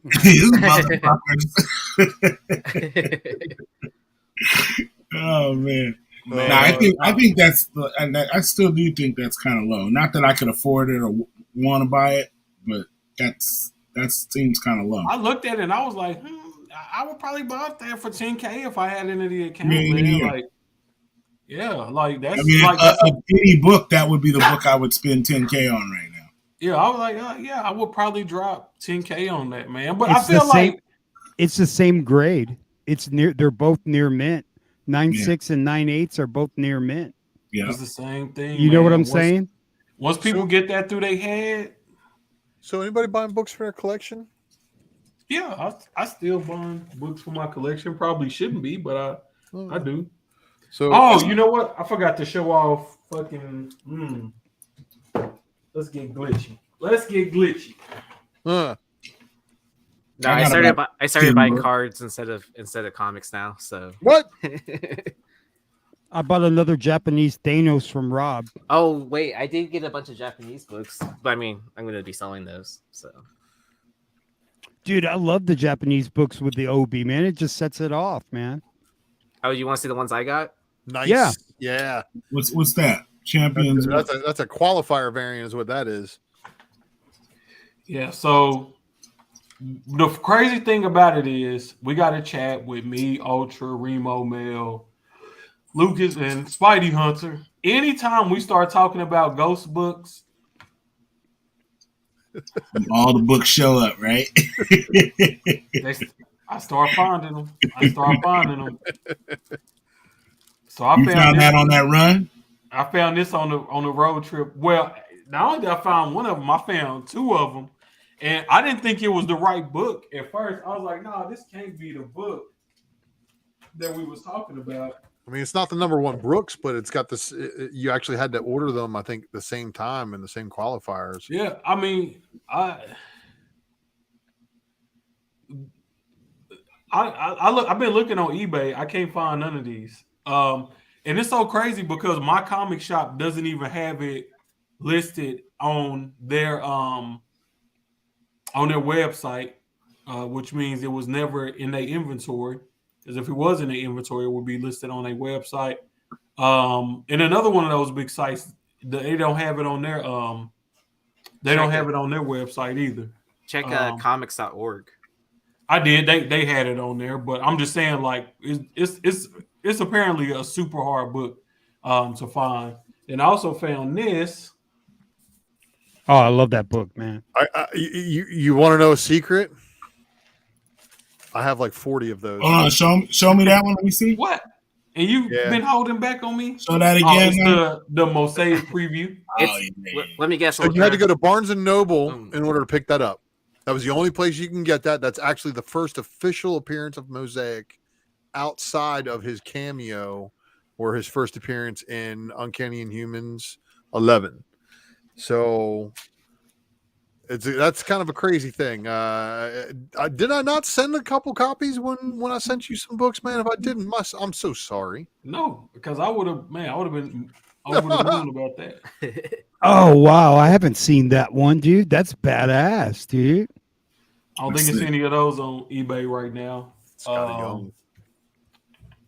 That Marvel Now period, man. They're oh yeah. They're almost a decade old now, and they are becoming harder and harder to find because we keep talking about them and people keep watching us, and out of 1,000 copies, people keep buying them on their sale. This is not a rare book, but I like this book a lot.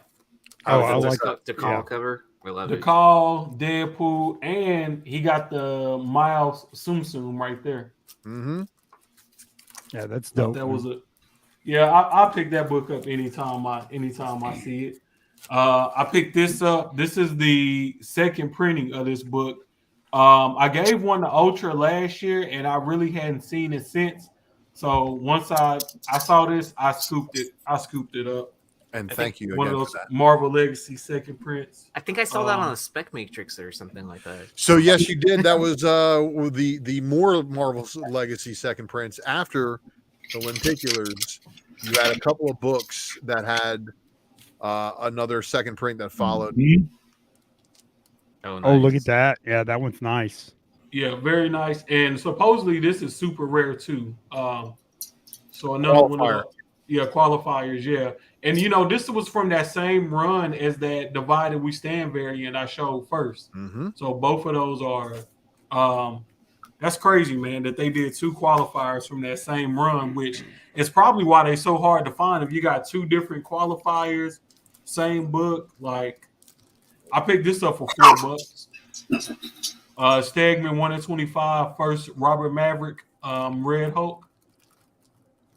So I was pretty excited about that. Especially if they want to do a Red Hulk in the MCU, I think that's the easy way for them to go. Yeah. Well, the only way they got now since William Hurt passed, so he's not we're not gonna get the Thunderbolt Ross Red Hulk. And then Champions 3, the Miss Marvel homage. Yeah. Man, I love Jean Grey, and I hate that cover just because it has the Miss Marvel cover on the cover of the book. Yeah, they messed it up, man. They did that to every one of them, and it's the only reason I never picked those things up. I wonder, could somebody do a store exclusive with this art and just keep the take this off, and just take it all off. Take that, take all the other bullshit off. Reuse that art. I gotta stop giving away free game, man. I gotta stop giving away free game. That's a different. I'm still picking these up anytime Oh, I yeah. see them. First Miles in the 616. I bought this from a guy for Instagram that I've been buying books from. Really solid dude. He's here in Dallas, so I've been having good luck with him. I've been picking up these USA Avengers, especially of the younger characters like Amadeus Cho and Kamala Khan. You know, Nova, Sam Alexander. Do they I've have been one picking for them up. Riri? Is she on there? No, no? no Riri, no Miles. I Hey. feel like Marvel kind of fumbled the bag on that. Hey, did you hear the spoiler for Thor? No. Mm-mm. So supposedly, if this character comes out, then look out. Want me to tell you? I mean, So, you know, you first started, you alleged- didn't finish. Well, allegedly Hercules comes out. Oh, and I if heard that. Oh Hercules- yeah. I think I heard that. So if Hercules comes out, you know who's coming, right? Amadeus Is Cho. Absolutely. True. That's, Yeah, but I seen that's so huge, dude. You saw where they had that picture of that. I guess what's his name? Gore has a U.S. Avengers book. has like Yeah, a symbiote with him. Oh, It's he the U.S. does? Get out of Avengers, here, dude. but it's Yeah. Canada. Yeah, But it's like a beast though. Looks almost like a don't they like have a some giant, characters? like multi-armed Hulk kind of symbiote. Really? Type of thing, yeah. Hell yeah, dude. Don't they have some It territories? looks like as well, Venom though.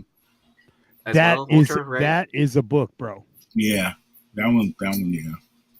So that's a good one. And also Incredible Hulk Volume 2, After Planet Hulk, the first one that is titled Incredible Hercules and is a Right. swipe of the old Incredible Hulk cover showing Hercules underneath the mountain lifting it up, which of course itself was swiped in Secret Wars.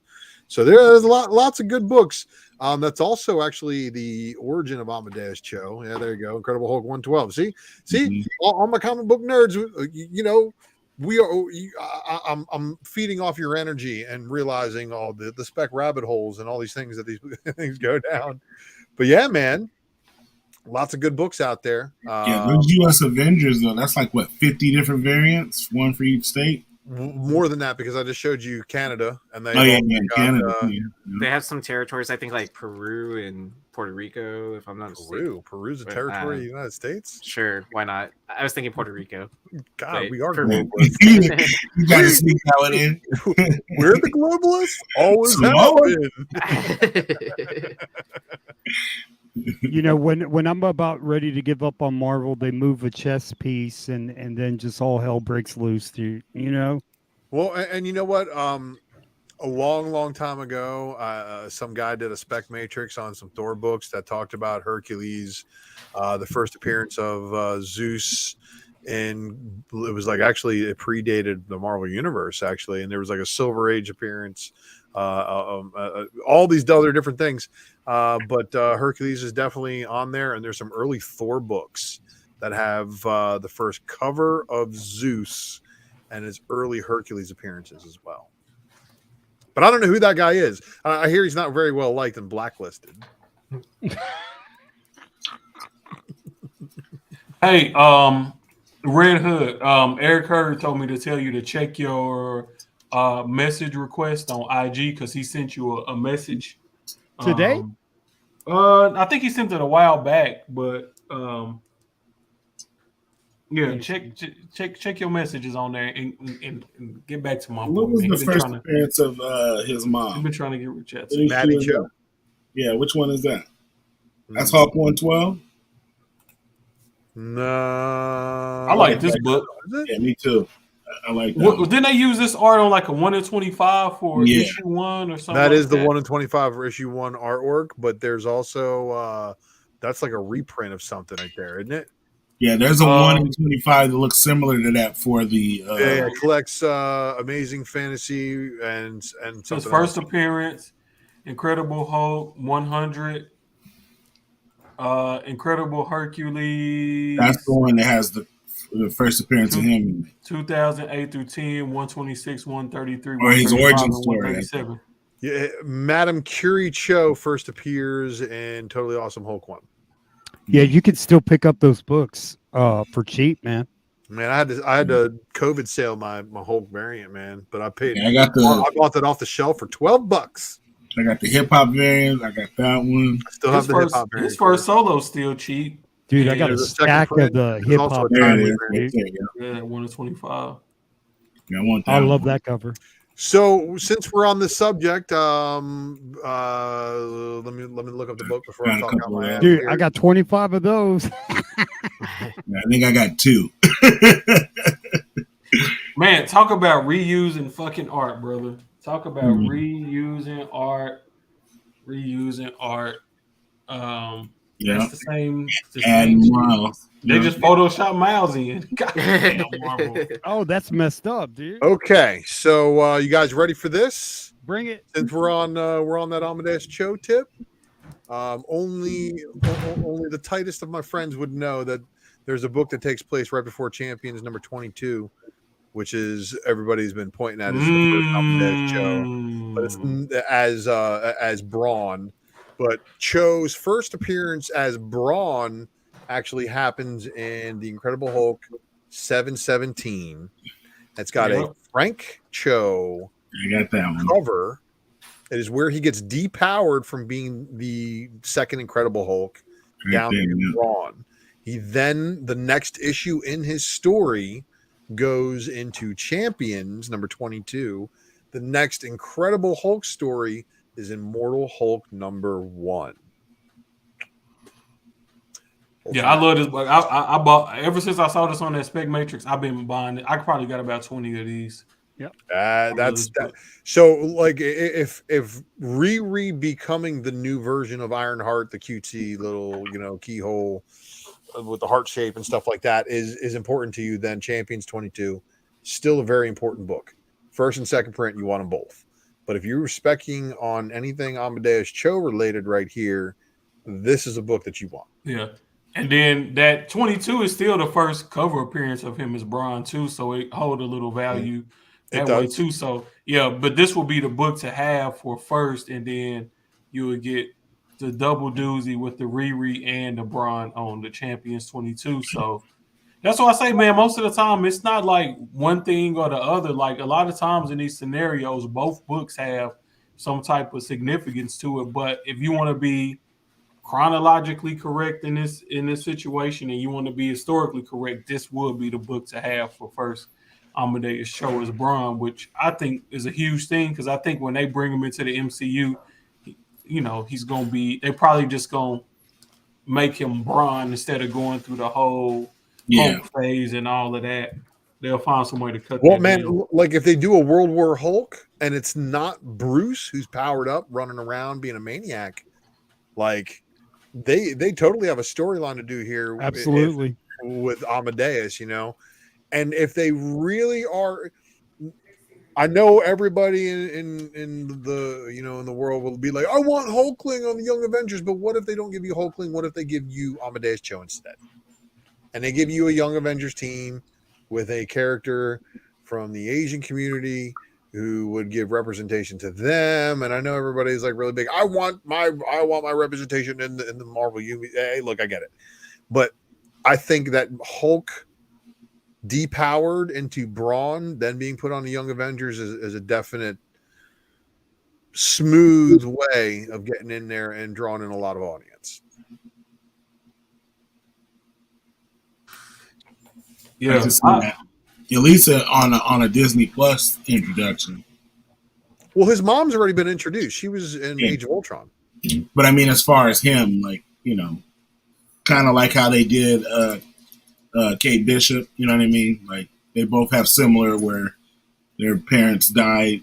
A parent died during Ultron, you know what I mean? So, well, I will have high hopes now for Wonder Man has really gotten me working. If they're reaching for characters like Wonder Man for shows, the Spec game, dude, the Spec game can be anything. because Yeah, no, that's there true. are so many characters that appeared in that man's comics in the 90s because he was that character. You know, he's the former movie star, ex-Avenger, had all these things going for him. So I don't know if they're going to introduce him and show him to be an Avenger, or, you know, something along those lines. Like he was there, before the snap or whatever.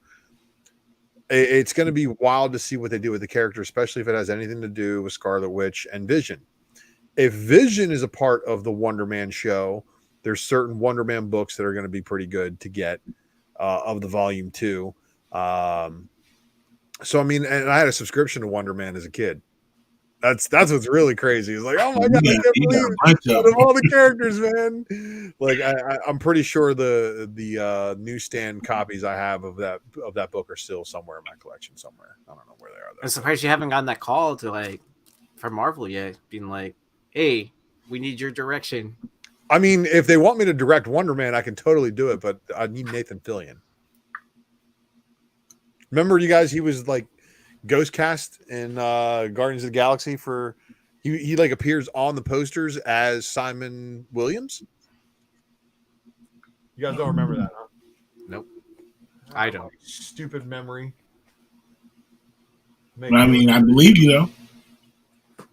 I mean, I can't see why they wouldn't. I mean, where there's smoke, there's fire. I mean, I've been hearing that too much in the last year or so. Wonder Man #2 Second Prince, everybody.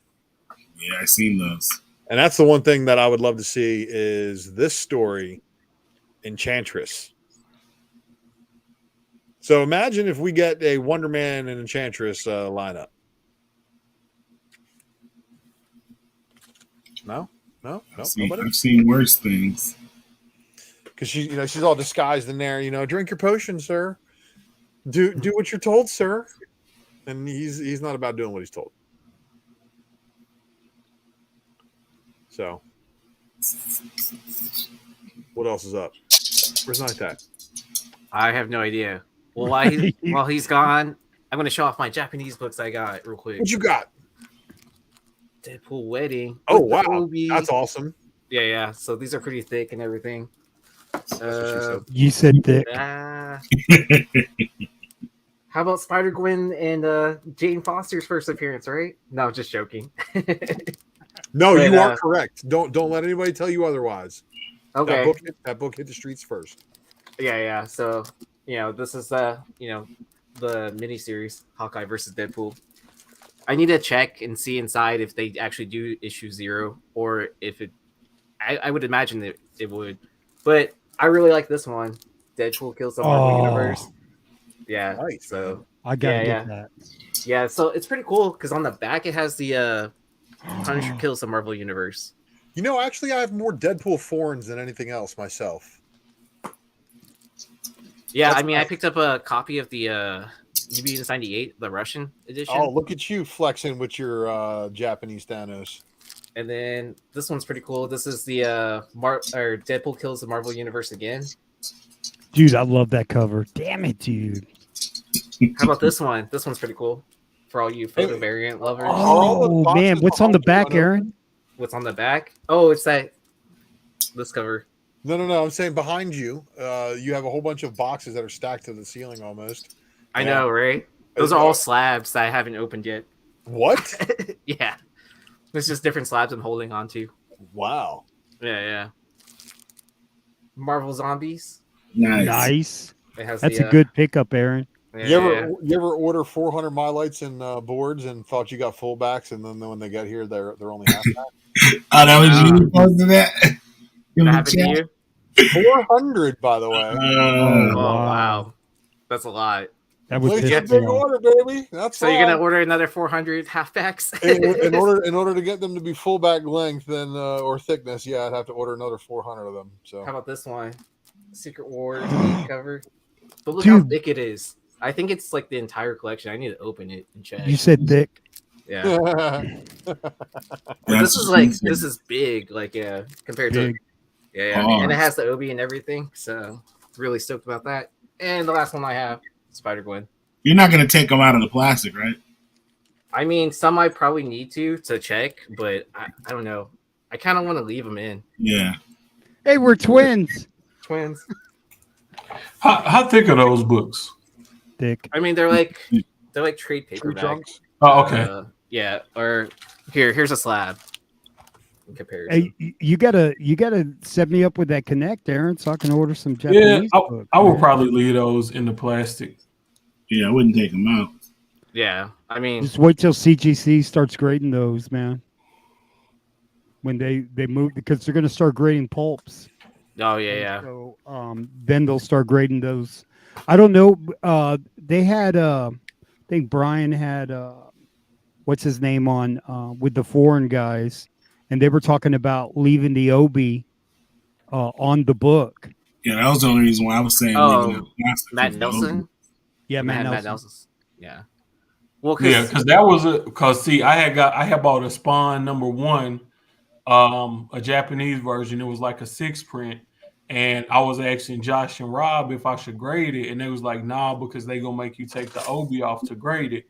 So Slab Hub, who was just on here, I got it graded through with CBCS through him. I was like, bro, don't when you go up there to drop the books off, ask them if they can keep the Obi on. If they can, then grade it with the Obi on. If they can't, then just bring me the book back because I don't want to lose the Obi. I don't want them to take the Obi off, or I don't want to slab without the Obi. And thankfully, they graded it with the Obi on. So that was a big deal for them to leave that Obi on because it helps keep the book complete.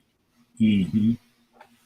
So if CGC, man, if they want to make money, grading those foreign books, especially the Japanese ones with the Obis, that would be the best way to go. what it also really is, I need to buy another slab box to hold all these slabs that are behind me. That part. Dude, open up a box, Aaron. What the hell? You want me to open up a box? Here, let me go Open grab up a one. box. Give me a number 1 to 5. I 5. guess. Okay. Oh, that's cool. Like that one. Yes, that's nice.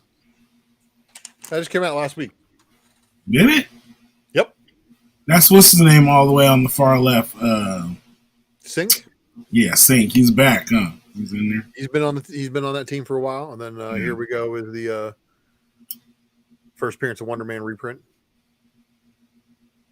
That just came out too? It's been out. Oh. This Couple is years? like 2009, 2010. I was gonna say, yeah. Sales totals low on those books, man. Like All that stuff, man. And it's crazy because that's some of the stuff that you find if you go digging, like in some of these nobody Avengers really knows that there's anything good in there because it's not pumped up by apps, claiming that they're Exactly. and you really got to know what it's a reprint of, like kind of like classic X-Men, right?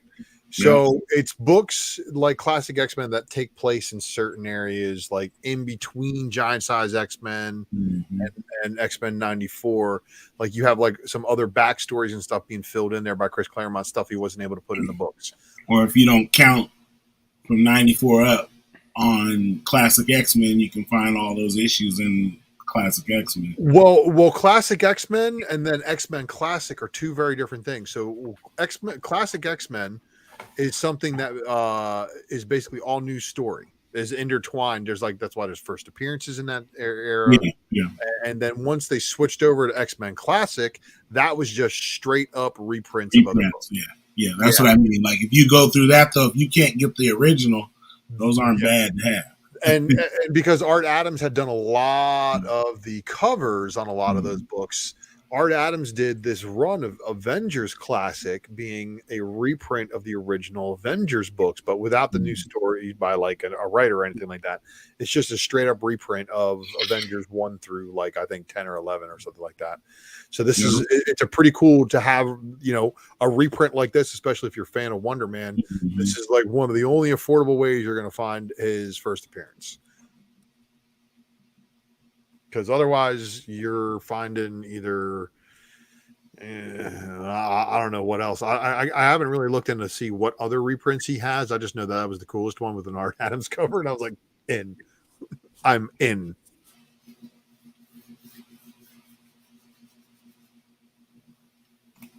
For real though.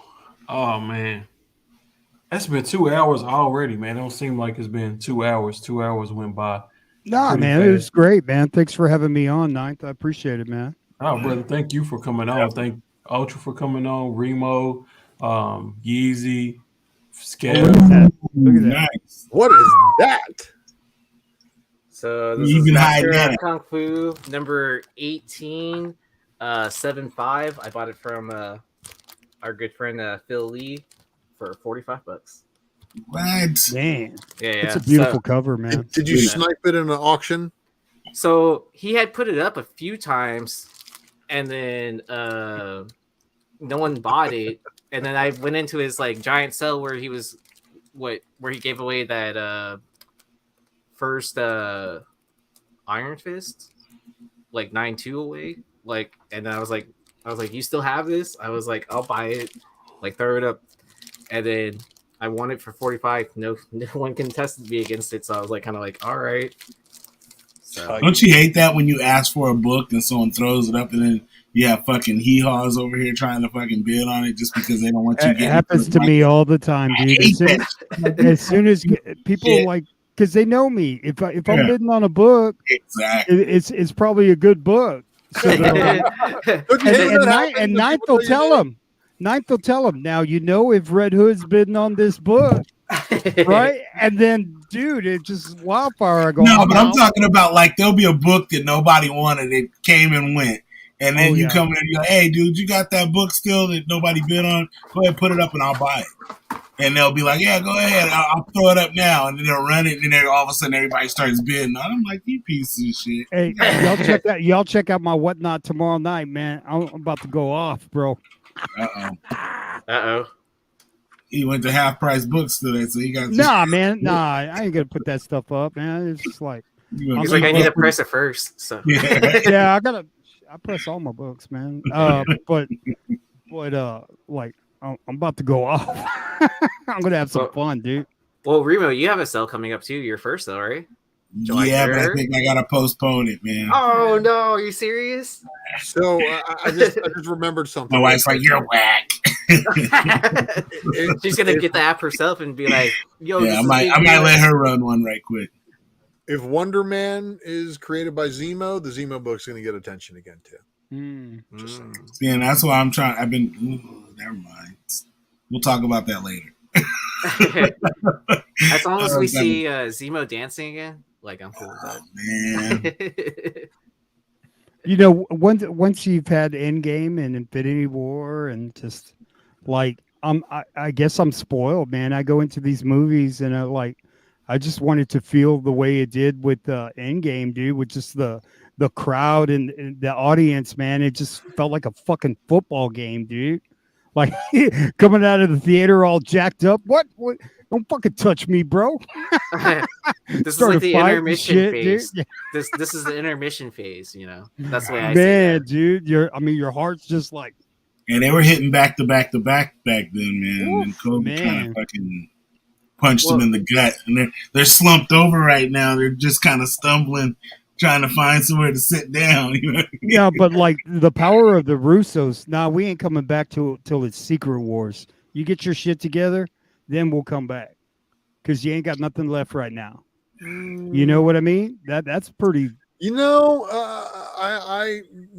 we'll see how the Gray Man does on Netflix this summer, because that's going to be some Chris Evans on Ryan Gosling. Oh yeah. I saw that. Yeah. So we'll see how that goes. But you know what, man? Taika is looking like he's the man, and it doesn't matter. Feige is God, and he will put whoever he needs to on it. Yeah. Sam Raimi also,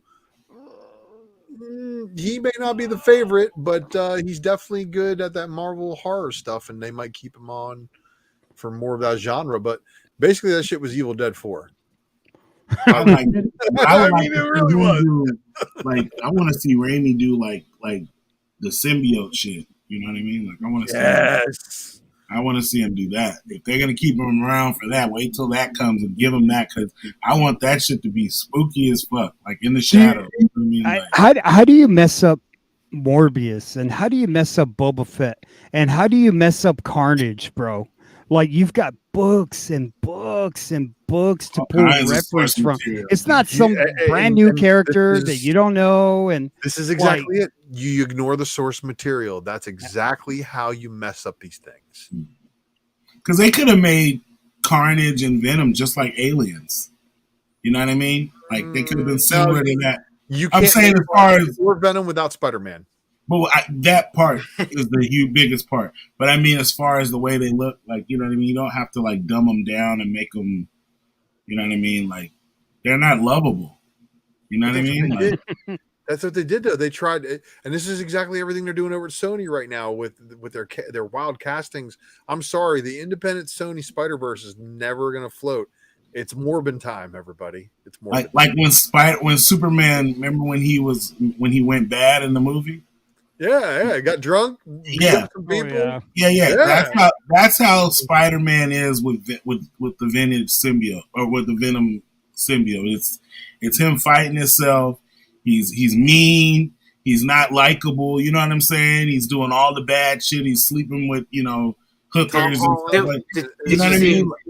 Did you see who they just cast for Madam Web? Again? Yeah. Who else? Emma Roberts. Mama. Yeah, but like, what are they doing with that film? I don't know. Yeah, they made Craven a vegan. So what else you want to do, man? Huh? Dude, he works for PETA, bro. They made Craven Caesar, man. Like Craven works for PETA, and they're like, like we can't have him killing animals and stuff. Like he can't have no fur. So that's his whole costume. Like, what are you gonna have him in if you can't have him in? I mean, this is why I never go watch any of those movies. I have cooler headcanon than I do. I need to go watch. He's gonna go after Spider-Man because he thinks that he's being mean to spiders. I mean, if they were gonna do like the whole vegan thing, they should have gone to the extreme of it and just gone ALF. Like what? I'm old. You gotta the Animal Liberation Front. They're like they're like an extreme version of PETA, basically. Like more extreme than PETA? Like where they're like underground, like no, they'll like kidnap you and torture you. Speaking of that, so I'm at Half Price Books, right? You got to hear this. And there's a guy next to me, and so I'm in South Texas, so there's a lot of Hispanics, here, just like me. But like he's got the sound. His phone goes off, and I'm thumbing through back issues, and he goes, "What? The cat died? Well, fucking bury him. I'm looking at comic books right now." I swear to God. It was fucking awesome, dude. Fucking bury him. I'm looking at did you look up and give him a pound? I was like, damn. He did not like this that dude's cat. A killer, bro. He's like, just go bury him in the backyard. That's a damn cat I told her not to bring home. Well, I could hear a little girl's voice like the cat died, He's like, well, bury him. Well, sometimes you get hard lessons in life. Hey, man, just put the rock over there. That's when you know where he's at, and that's it. I got Knight's about ready to kill the show. He's ready. I got a couple rabbits, some. Let me show y'all something right quick. Hold on. He's got a serious face. Something's coming up. That's not that serious. Before we kill the feed. Oh. Okay. Collection buyout. So Kanto #1 sold for $5 on Whatnot. No, that's crazy. Did you buy it? It was probably damaged. Please tell me it was damaged. I don't know. I think Phil posted that. I think Phil posted that in the chat, but it don't look damaged. Like me looking at the close up on the picture, it looks like it was in good shape. It's probably but that issue had a lot of problems in the back, right? Well, it's just color breaks because of the card stock, right? And then it was like hard to the manufacturing. Sorry, Mojo. Yeah, I mean, wait, the only ones that weren't damaged were the ones from Canada. Is that right? West Phil Coast said Canada. The seller was so embarrassed he East ended Coast the stream, Canada and the United States, I think, had the same printer. But West Coast Canada, I think, had a different printer and a different distribution to the network. Looks like Brian's in the chat. Is he saying what not burnt? I don't know. What did that book sell for? $16. Well, then good, because it's a second print. It shouldn't be selling all that much. And that first print, It there's just a book. based on what Phil's saying, the seller just didn't know what he was doing. I guess maybe, but this was the big time collectibles account, so I don't know if they had like an employee selling for them or if nobody was bidding on stuff. Well, or it looks like what it Whatnot's is. going to be the buyer's market then, huh? Let's go to bed. I mean, me personally, I just think that certain books you can do $1 1 minute. You can't do $1 1 minute on everything. Just like eBay, certain books you can start at 99 cents. Certain books you can't start at 99 cents. You just got to be smart with the way you list your books. Mm-hmm. And just the thing I've been trying to preach to people about Whatnot is that now since they put that cloning feature in there, you have more incentive to list every book, not every book, but every book that you think people might want in your store and carry that with you from show to show. Because I get more people coming in like, hey, like Aaron bought a book from me last night. He bought a slab from me last night. He was like, hey, can you do X amount on that? I said, yeah, I can do that. And somebody else said, well, hey, can you do X amount on this slab? Yeah, I can do that. I'm not gonna turn my nose up at money. So, having books, having books listed in there, but not necessarily running them is kind of like a new meta, in my opinion, with Whatnot, because the more you go on, the more people see your show. You kind of get, those straggler say, oh yeah, you know what? I probably wouldn't buy nothing else out of here, but I would like that book. Sometimes I just go on late nights and be like, hey, I'm taking requests, or if y'all see something y'all want, let's make a deal. Let's build a stack.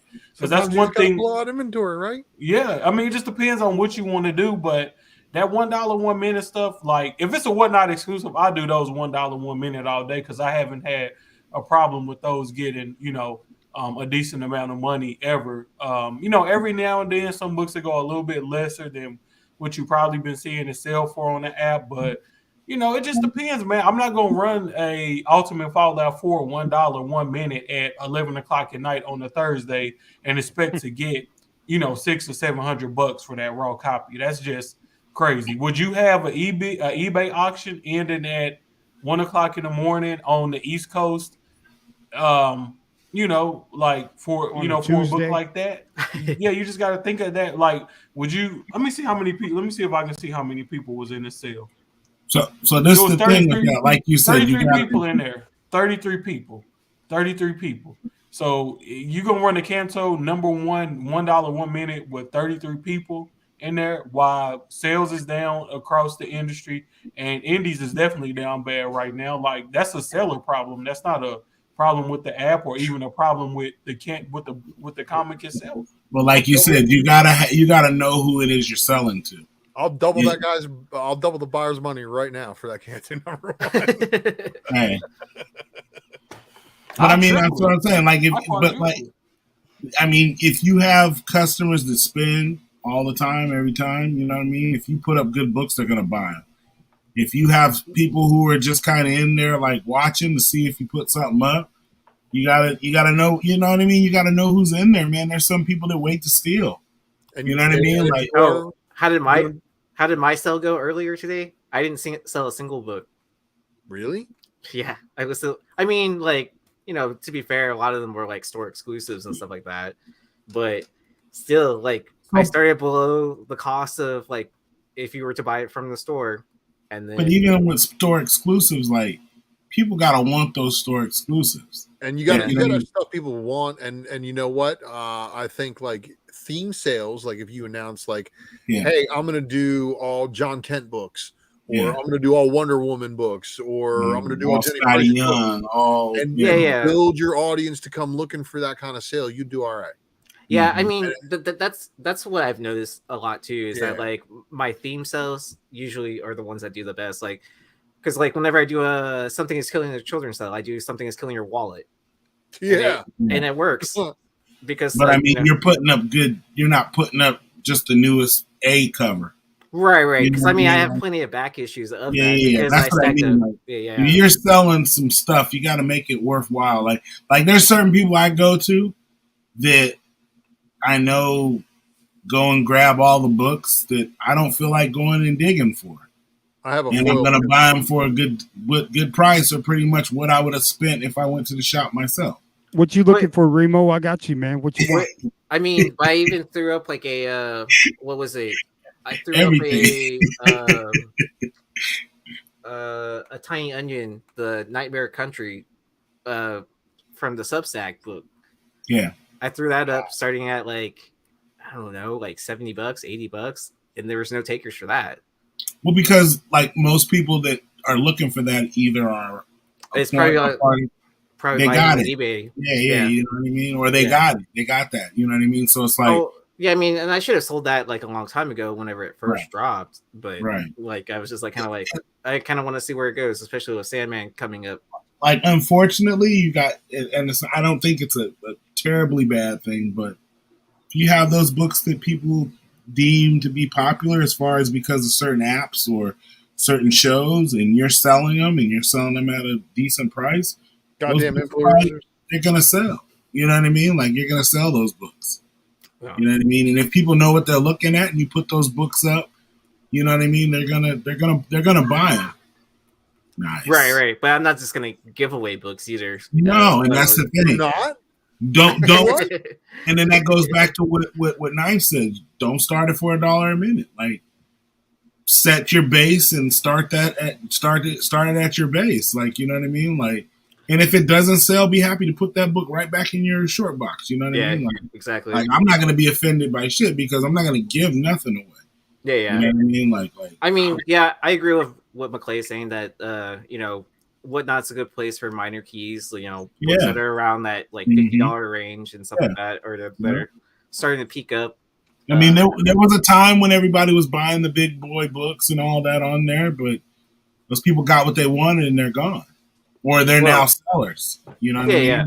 I mean, but also like, is that really a platform for big time books? Like, probably it can not. be. I think it depends on who your audience is. Who your audience is, right? But I mean, like, you know, comparatively, like, you can probably cast a bigger net on eBay or something like that. No, absolutely.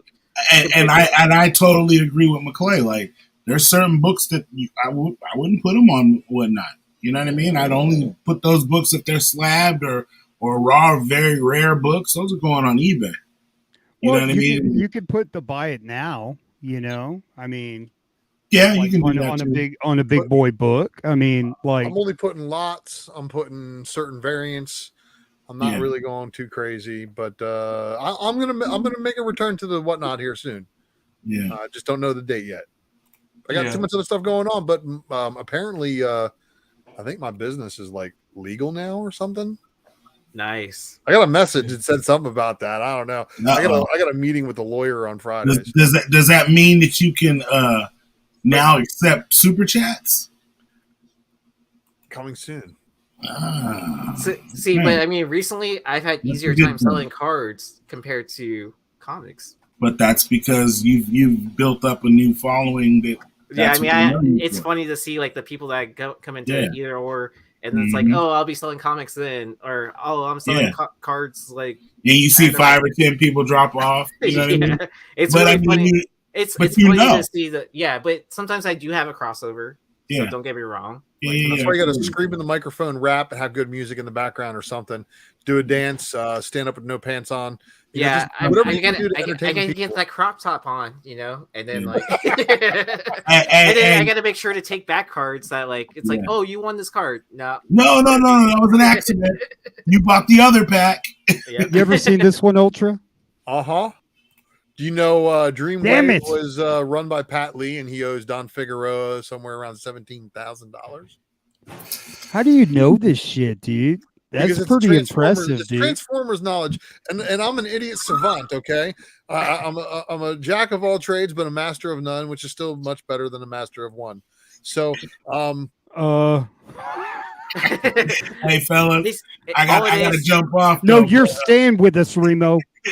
You're staying with us. Why don't you stay afterwards, and we'll hang out in the chat after in the private. I gotta go. You really want to get inside my head, man. I know, right? Hey, that's when you get the jewels, though. afterwards. All right, While you're fellas. pointing down, that's where you get the jewels. The family jewels. I'm pointing Just don't I'm take pointing them. at the camera. Thank All you, right, no you guys. Caso. You have a good one, man. See you All right, guys see you, later. Remo. Peace. Yeah, one thing that I was gonna say about Whatnot is people forget that when we first started on Whatnot, $1 1 minute was kind of like the only thing that you could really do, right? Like they had buy it nows, but people really weren't conditioned to buy it nows on Whatnot. They didn't have pre-bidding when we first started. That you couldn't add pictures to the auctions when we first started.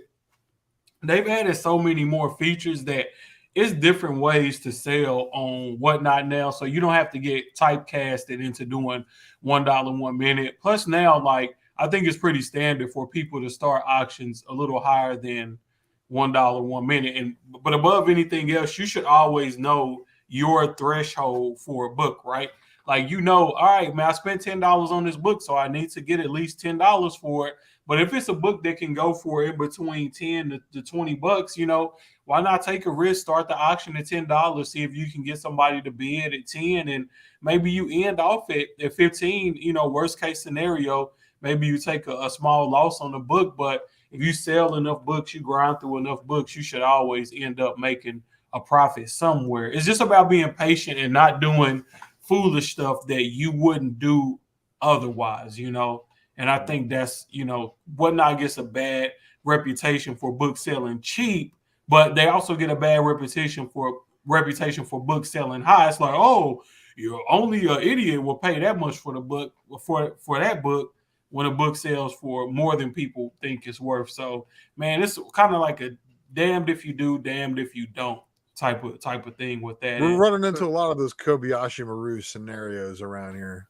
The unwinnable scenario. Yeah, true indeed. I mean, but like I said, I don't win every time I go live on Whatnot. Sometimes shows can be hard, but at the end of the day, I look at the amount of money I make, on the average Whatnot sale, and it's kind of like, well, I could have worked a full-time job today and maybe made $150, $200 for the day, versus going live on Whatnot and making more, way more money than that. In a hobby that I love. So, it's, But you know what? You're good at it because you got good books. That's the difference. True. And for people who have good books, you're going to have a trusted source and reliable source of somebody who you're going to get your information from and who you buy books from. I hope that they are at least as if they're half as good as Ninth is, then you're at least going to have a good experience. But man, look, buying books from you and obviously doing some friendship exchanges and stuff like that, you can pack books, and that's half the battle. If you can pack books, you'll do all right. But you got good books for sale, man. That helps. That really helps. Having stuff people want and they don't have. True. It's sometimes I even with me throwing up Ninth books, do you do more variant covers versus regular keys?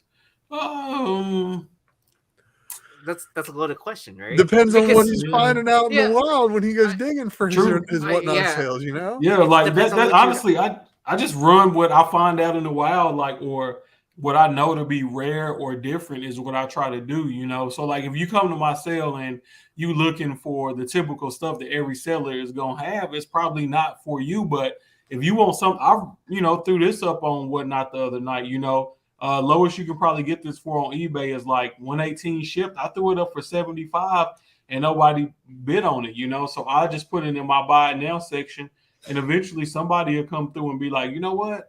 I've never seen that book before, or I've been looking for that book. I'm gonna pick that up. So it's it's no. Yeah, I mean, it also depends on what's happening in the news too, right? Like it's kind of like, hey, this is a heating up spec book. Like, why not just let it go here really fast? Right. Because like it's so much easier and less competition of, hey, I'm on a live stream right now versus like throwing it up onto eBay with like 20 other buyers that are or sellers that are selling the same book, right?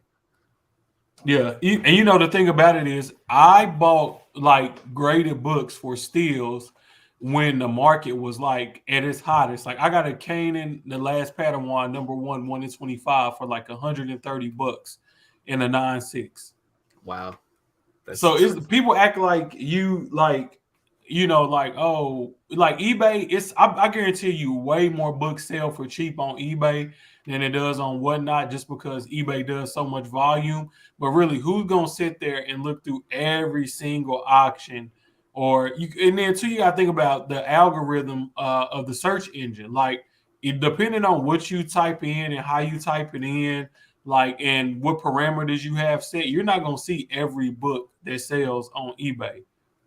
So, and even those sites with like like Cover Price and stuff like that, they use software to capture digital sales. They don't catch everything. So a lot of these books go for steals way more than we would like to admit. It's just what gets caught and what doesn't. So I never really just rely on market price. I kind of look at what I have into a book and what I would like to get on it based on what it normally sells for. But if a book goes for $50 and I bought it for 10 and I get 25 for it, I'm not gonna cry at all. I'm still be happy with that. So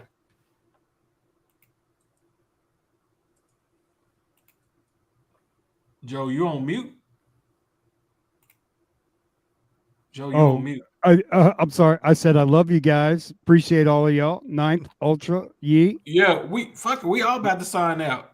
Y'all Well, got I'm signing out first. All right, y'all. We see y'all next week. Thank everybody for All right, sticking big dog. around. Later, man. I'm hungry. I want to eat. We gone.